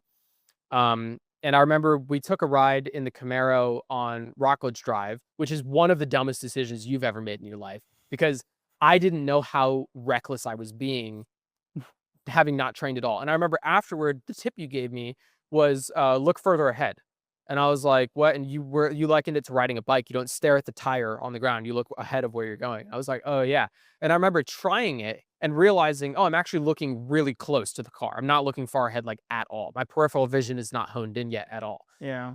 And from then on, you know, we went, I used your simulator and I learned a lot of the fundamentals of like weight transfer, especially around a corner. You know, you move the car around the rim of the glass type stuff. And then in karting, locking brakes to learn where the limit is, and then using the brakes to lock to turn the cart because they have a solid rear axle and stuff like that. And I started to learn just how much I had left to learn and how different knowing how it works and actually applying it are. Because someone can know, I mean, performance engineers for Formula One teams know exactly how to make a car go as fast as possible around a track, but they can't do it. Actually getting your body to do the things that you know it should do is really challenging, especially in the moment, split-second decisions in cars, right? Yeah. And that really opened my eyes. And from there, I remember we worked on the Miata suspension, and the day that we test drove that is the fastest I've ever changed lanes to far Yeah. in my entire life. That's the most lateral forces I had felt in a car, even from the McLaren track experience. I was like, this is the grippiest car I've been in. That car will grip. It's If you allow it to, it Yeah. will. It well, will go. you know, on a straight, I'm like, oh, this is cute. No Yeah, power. exactly. And then you turn the wheel, and it doesn't matter how hard you turn the wheel, you're not sliding. Yeah. And I was like, at that point, I was like, it's more exhilarating changing lanes in this car than accelerating in a muscle car. And I was like, okay, I'm starting to love handling more than the straight line speed. And so then, of course, with the SAE team, the opportunity arose. We needed 3 drivers for the team, but we had to qualify for it. So we all went to Orlando Karting Center, and the top 3 fastest drivers would get to be drivers for the team. I was really passionate about it because I had been learning for several months. So we went to Orlando Karting Center. I think we went 4 times in December of 2022 for you to teach me how to race a kart. And then we went twice more in 2023 before qualifying for the SAE team. So we did a significant amount of time at that track, but in the grand scheme of things, I mean, I've only been to the track maybe 10 times, right? So I still have a ton to learn, but in the time that I've been there, I actually went through last night and I plotted all of my lap times that I have recorded. There's some laps on paper printouts that I didn't have scanned in. We can put a picture of this over, but this is a scatter plot of all of my session best times. Yeah. And that trend line shows you my lap time coming down over time. The R value is 0.12, so it's not a very well fit line. It's definitely not like a line of best fit, but you can see that there's a clear negative trend, which shows improvement over time from when we race together. So it looks like my highest time here is a 1 minute and almost 13. It's maybe like a 1 minute 12.8. And then my fastest time is like a 108.4. So like a 5-second improvement over the years that I bet you if you took off like the top outliers 10% and the bottom 10% too, that R value would go up. I think so, yeah. Because you never got some know. good clustering, but there's just like a couple dots from traffic or whatever bullshit happens at OKC consistently. Yeah, traffic, bad carts, cart age, track temp, right? There's a lot of variables, but overall, the general trend is decreasing lap time, which indicates improvement, right? And so this most recent time we went to OKC. I'm now realizing we talked about it in one of the previous episodes, but we went with my new real estate friend Tristan, who grew up racing karts and Formula 500 cars. And I was pretty confident that I would be significantly behind him. And when you were supposed to go, I told you, I was like, do sim work first because you got to beat this guy. I'm vouching for you, right? Like, I only speak highly of you. when I talk to other people who know about racing. And then when we went racing, to my surprise, I was quicker than him.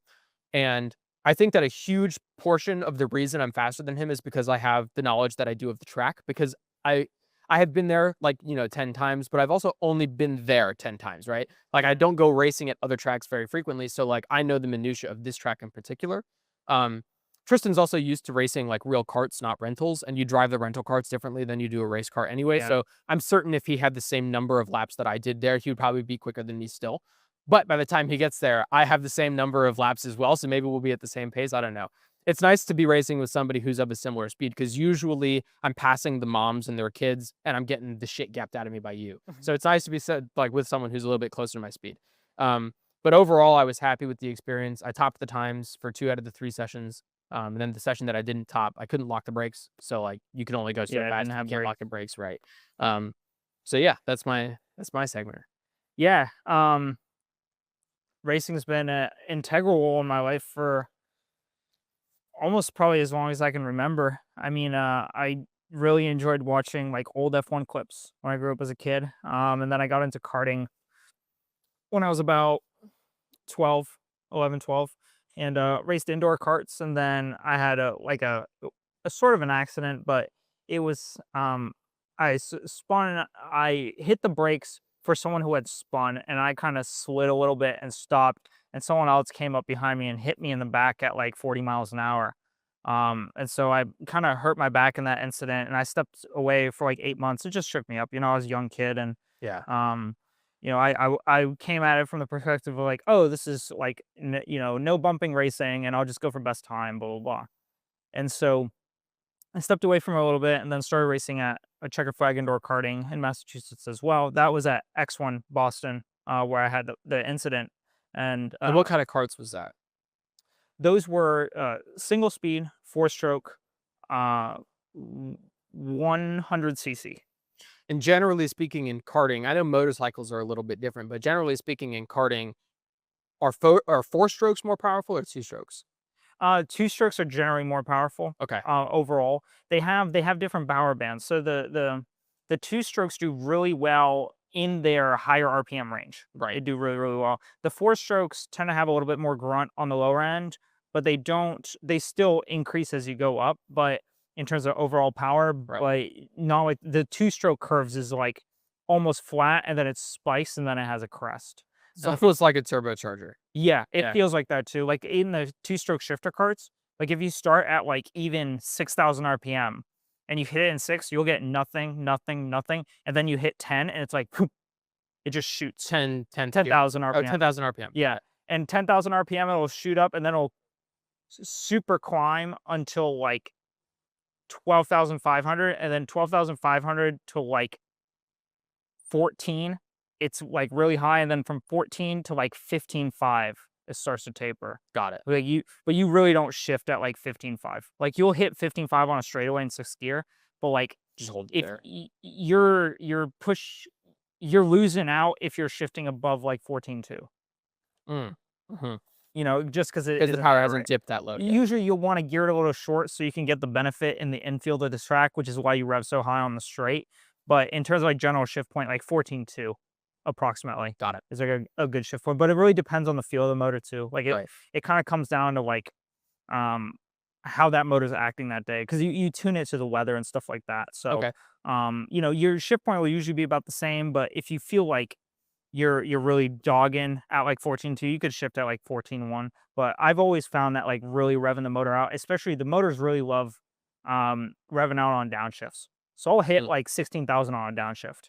Got it. Like, because I'll come in a corner at like 15,000 RPM or 15.5 in sixth gear, and I get into like a first gear hairpin like at OKC, Right. and I'll hit the brakes and I'll downshift 4 gears as fast as I can. Got it. Like no pause. Like literally, I was working with Andres Martin, who worked with other Formula One drivers and stuff like that, and I was racing with him, and he was like, "You're shifting too slow on your downshifts," and I was like, "I'm going like 1, 2, 3, 4, Mhm. and then one more to get into first." And he's like, "No, it's got to be as fast as you possibly can on the shifter as soon as you hit the brake." And so Huh. you're going at like 85 miles an hour, you hit the brake and go 1, 2, 3, 4. like literally as fast as you can. And the motor hits like 16, 17,000 RPM, just screaming. And it loves it. The whole cart's just jittering. Yeah. And then it starts to stabilize once you get to the corner, and then you pop that first, and then you can hit it out of that hairpin, right? But yeah, the shifter carts are very aggressive. But it's beautiful because it's very aggressive to drive them. But if you are not one with the cart in your aggression, it'll just eat you alive. Right. Like you have to If you don't match the cart's aggression. Yeah, like you really have to be embodied like as one with the cart, right? Like you really have to feel every aspect of the cart, because if you just try to, it's almost like if you try to tame it, it'll tame you. But if you develop a relationship with it, then you can really work it, right? So it's like almost like a lion. Like if you just take a whip to a lion, like yeah, you can tame it, but it will never be like quite that bond. Like Right. if you really work to like have a bond with the lion per se, right? Yeah. Like then you can really work together. So right? you're driving to the style that the cart likes, not the style that you like. You Drive to what the cart wants to do, not what you want to do. it's almost it's so hard to explain. It would be like through your inputs, if the cart had like a consciousness, it would be like convincing the cart that your moves are its moves. It's like what the cart wants to do, like what you want to do is actually what the cart wants to do. And it's like you kind of like almost gaslight the cart into believing that like, oh yeah, this is my choice. But in reality, like you're manipulating the cart. It's the Dry Creek Dwayne and the horse analogy. Do you remember that? No. So Dry Creek Dwayne is like an old cowboy guy that Chris Williams had on his podcast. Do you remember him? Oh yeah.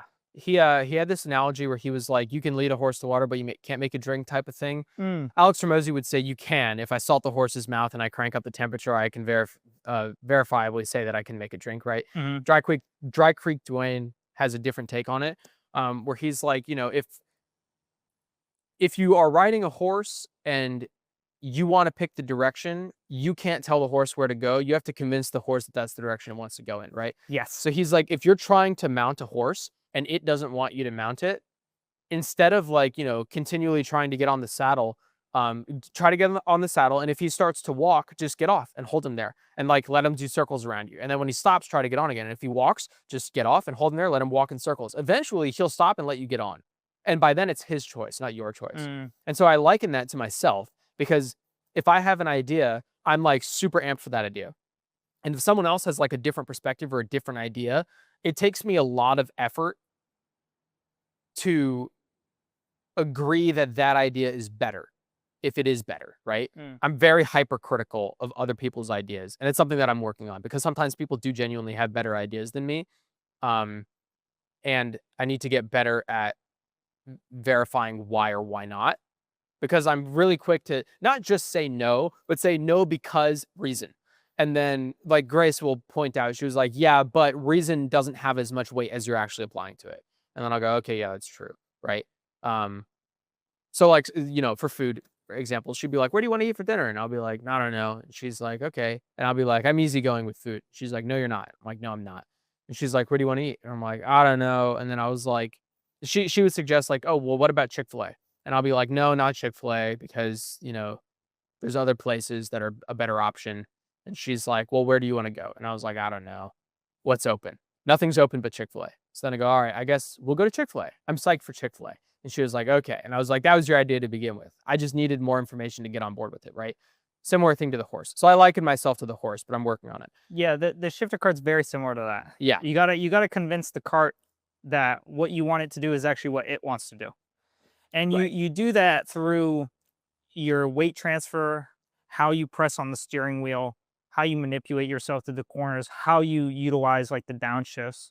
And you really you jack the cart, or you Twist the cart. yeah, you essentially apply a tension into the cart through your body motions and how you enter a corner, exit a corner, in order for the car to manipulate naturally to give you the result that you're looking for. Right. But I before that, I raced a lot of indoor stuff, and I raced that checkered flag indoor karting and got that record. And then I went over back to X1 Boston outdoor or indoors at this time, and I got the track record on both of their 2 indoor tracks as well as their joint track. The indoor tracks, those aren't just rental karts that you do in They are. Georgia. They are just rental karts. Correct. Okay, got it. Yeah. So indoor tracks are just rental karts that we can go do at K1 speed, and then the outdoor karts are the shifter karts, 2-stroke or 4-stroke, or single speed, 2-stroke. Yeah, shifter karts, they don't have a 4-stroke shifter. They have a World Formula 4-stroke, which is a 125 4-stroke. They have an LO206 as well, which is kind of similar to that 4-stroke single speed kart. Okay. And then they have tag karts, which are 2-stroke 125s. Then Single they have those are single speed, yeah. Got it. Then they have DD2 shifters, which are 2-stroke 125cc 2-speed shifter karts. Okay. DD2s. And then you have shifter karts, which are 6-speed 125cc 2-strokes. And then you have this, I might be butchering the name, I think they're the super shifters, Okay. and they are 175cc 2-stroke 6-speeds. Got it. But the 125s power. are generally faster Really? because of the weight. Interesting. Got it.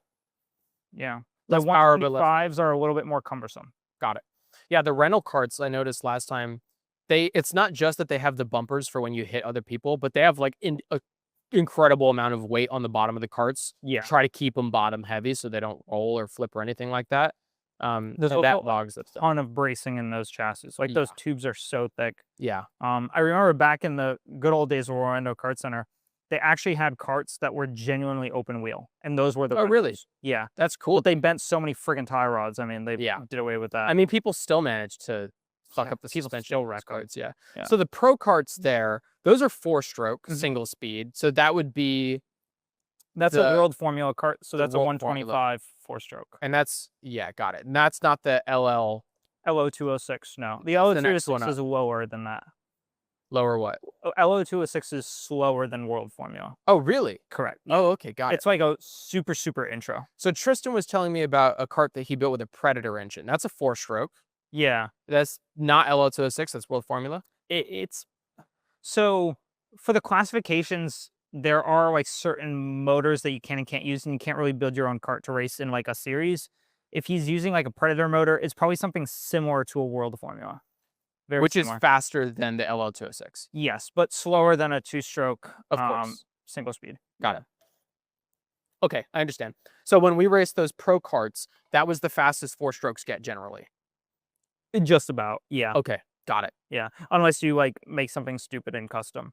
But like in terms of like racing a 4-stroke, that's about as quick as it gets. Well, and with the racing 4-strokes, I imagine they're not the rental karts. Probably Correct. stripped down. Yeah, the Same motors, but different chassis. biggest difference is chassis and tires are a huge difference. Yeah, I can imagine. It's because you can pull, 2.5 Gs on like soft tires on a World Formula kart. Yeah. Maybe a little bit more than that, maybe depending on the surface. But shifter karts and 2-stroke single speed karts are where the cornering force gets really insane. Yeah. Like that's when you pull like 3.5 Gs. Yeah. I remember one of the corners, you have a G meter. Micron dash display with a G meter on it. I remember one of the corners at X1 Outdoors, you'd pull 4.1.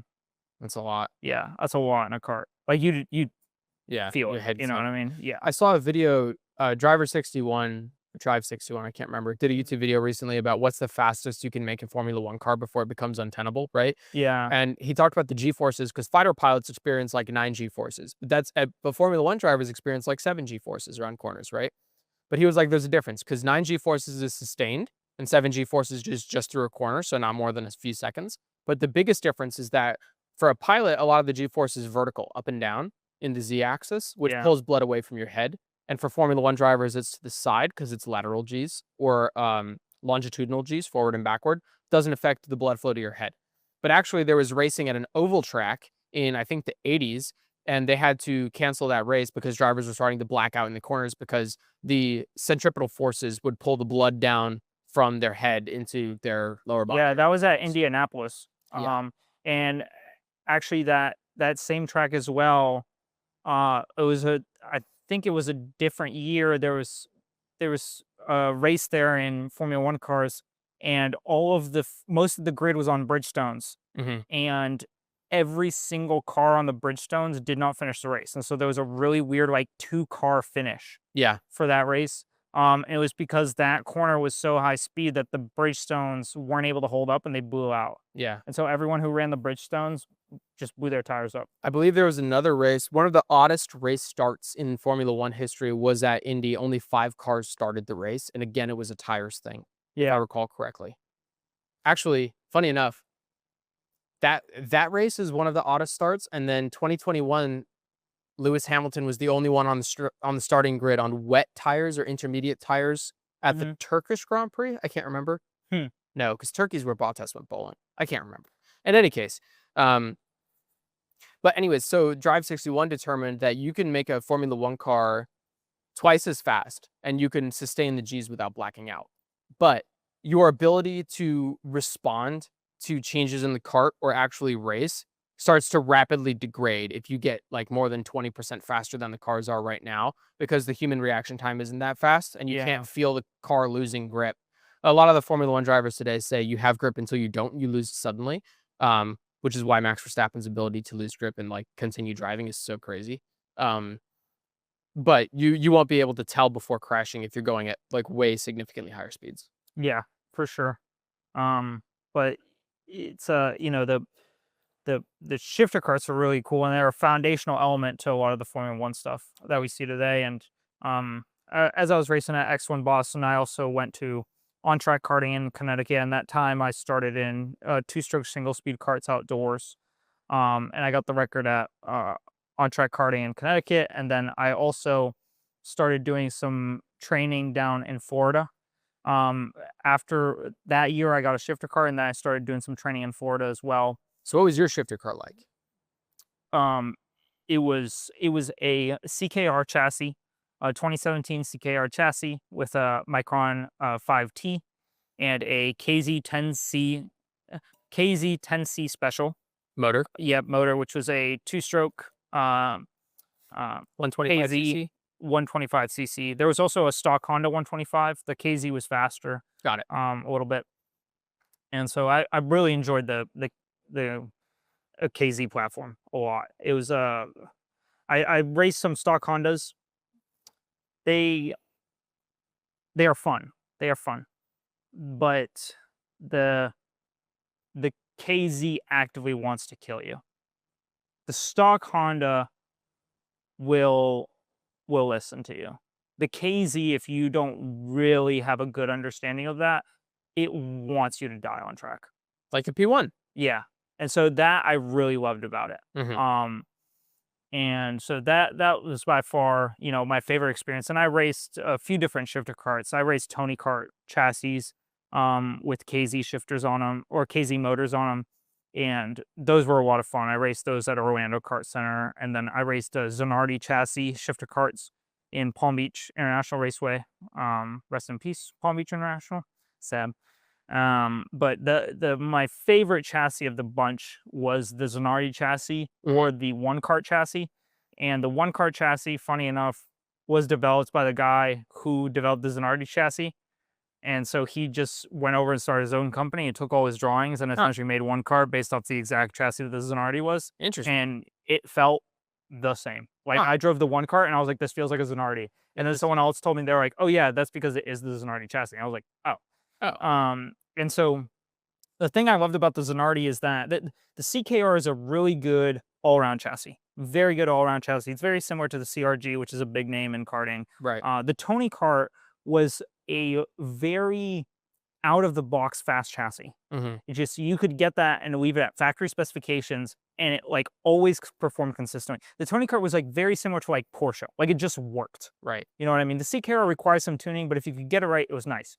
The Tony Kart was like a Porsche. Like you get it out of the box and it just works. Got it. And you can screw with the suspension and all this stuff, and it will make differences. But the kart will just consistently work, which I loved about it.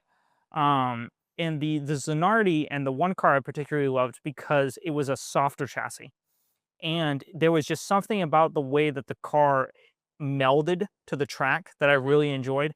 And those carts really came alive, like, on a slightly damp track. Mm. Like, if you just started to get some sprinkle and you're still on, like, slicks, Yeah. and you start to get a little bit moist, or just after a rain, those carts just come alive, because that softness of the chassis will dig in to, like, the actual asphalt just Get a a little little bit bit more more effectively than these harder chassis will. And man, that car just came alive. And so that I really enjoyed. I remember there's a video on my YouTube of me racing a Zanardi on a green track, and green track means just after a rain. And that's one of my better videos online for sure. I show people your videos all the time. Yeah. People are like, "Oh, like karting," and I'm like, "It's not what you think it is." And then I pull up your Yeah. videos, and like, you've got it's a solid mount GoPro, right? So it's like Yeah. like super like rigid. You can tell it's like, there's no suspension. You can tell, right? I Uh, use that to get the point across to people. it's very aggressive. But yeah, those were some of my favorite karts. And I raced in a Dallas Karting Complex in Texas. I drove a Birel there, I believe is what I drove. I didn't really like that chassis. And a lot of people don't. It's just subpar. It's just doesn't feel really great, and the brakes don't make up for the chassis feeling like shit. Got it. And so no, I was never a fan of Burrell. And then in California, there we go. In LA, I drove I'd have to look at my Instagram, but it was a similar to like a CRG. And that was a stock Honda. I drove over there, but in terms of racing, has always played an integral role in my life. I've always loved cars, always loved racing, karting especially. Some of my favorite times were battling for kart positions, or some of my, like, the most blissful moments. I remember that the end of the um 2017 season up at X1 Outdoors, I was racing, and I'd gotten the track record at the outdoor track at that point, and we were going into like one of the final races of the year. And this was actually, it was right around my birthday I got the track record. And then that weekend we had that race, which was right around my birthday too. It was like within a few days. Right. And I qualified first with the track record, finished the semifinal first, like 1.5 seconds a lap faster than the next person. Right. And then on the final race, I think the gap was around 13 seconds to second place. It's a big from where I was, or a little bit more than that.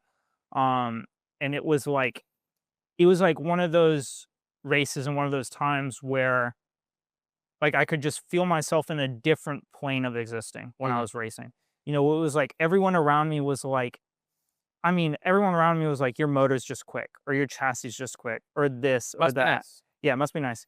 And it was like they just couldn't comprehend how I could run 58-second lap times when they were all stuck above a minute. Right. And it wasn't that the kart was incredibly quicker. It wasn't that my motor was some crazy amount faster. Actually, I had my coach, who started out as my coach at the beginning of the year, and then kind of by the end of the year, I was coaching him. And he drove my kart, and he said that it was the worst feeling kart he'd ever driven. And it was because I had that CKR with maximum caster, maximum camber, the hardest axle you could buy, both stiffening joints on the front and rear. I had this thing stiffened out. So if you didn't, and that's where it came in, where if you didn't convince the kart that what you want is what it wanted, it wouldn't do it for you, because he drove that kart and he was like, it understeers like crazy. And I was like, well, that's because you'd have to drive it harder. And like, he was quick, like he wasn't slow, but like there was a certain level of aggression that you had to be with that kart to really, really be on it. Right. And to get the kart to jack, but also elegantly at the same time. Yeah. And it was if you jack it too hard, you'll spin. Yeah. Right. Yeah. And there was a certain elegance to it that took a lot of time to kind of foster. But to me, the kart was really comfortable. Yeah. And I enjoyed it. But he hopped in the kart and he ran 102s. And that same weekend, I was running 58s. Right. And there was just like racing that race and just being completely in my own zone. No one in front of me, no one behind me, just like gone. it was so blissful to just be there and racing. And so racing's always played an integral role. And, Miata was my first car, and I absolutely love that car and have Me done. too. Yeah, it is a great car, and there's nothing crazy done to it. It's just been tasteful modifications over the course of 5-6 years. Yeah. Of suspension adjustments and making this little thing right and making it feel I want to. And I But mean, you put salt on it. it's all yeah. You don't change the seasoning entirely to change the flavor. You put salt on it to bring out the flavor that's already there. Yeah. And like I went through 6 different alignment iterations on that car. Right. Back and forth from the alignment shop, getting it exactly where I wanted to.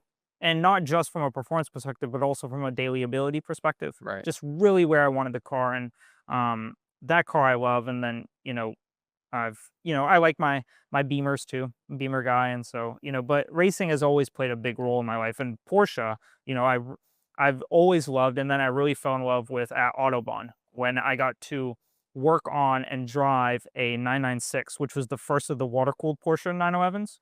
996 GT3, like real GT3 with a roll cage, 5-point harness, Wow. gutted interior, like a real race car. I did plugs and coil packs on that car and got to test drive it.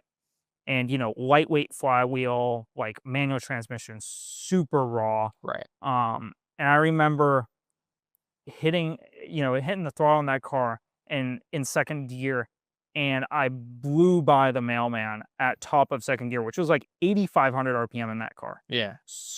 Straight pipe exhaust. You have to make sure the spark plugs work at load. Yeah, Yeah. 100%. It's part of the test. And I remember that being in second gear at full throttle at 8,500 RPM, and then shifting to thirst and dumping the clutch. And it was like, that in the Miata, you'll get that like that shudder when you hit the next gear. It's like, like it like a little shudder, like right when you enter the next gear. And that car did it, but like, man, it was just it was so raw and aggressive. And that's when I really was like, oh man, like Porsche. I've always loved Porsche. I've always enjoyed Porsche, but like there is something different about driving a Porsche that really makes it unique. Yeah. And each car has its unique thing. Like last week we talked about, a Ferrari V12 idling on the floor. Like nothing is like that. Like you feel it in your core. Yeah. You know what I mean? Or like cammed V8s can be similar in a different way. Right. Or there's a ton of cars that just have aura and personality about them. Yeah. And something I love about Porsche is like it's just this incredible blend of heritage engineering and lessons learned actually applied to their next vehicles, and a constant iteration of platforms that they know work. And that's why the cars work so damn well, and they just feel incredible to drive. But yeah, long story short, racing and automotive has been a huge part of my life. Right. And a very, very honored and happy to be able to sit in front of the RSR today and film. So it's a great way to round it out. Yeah. I hope so. All right.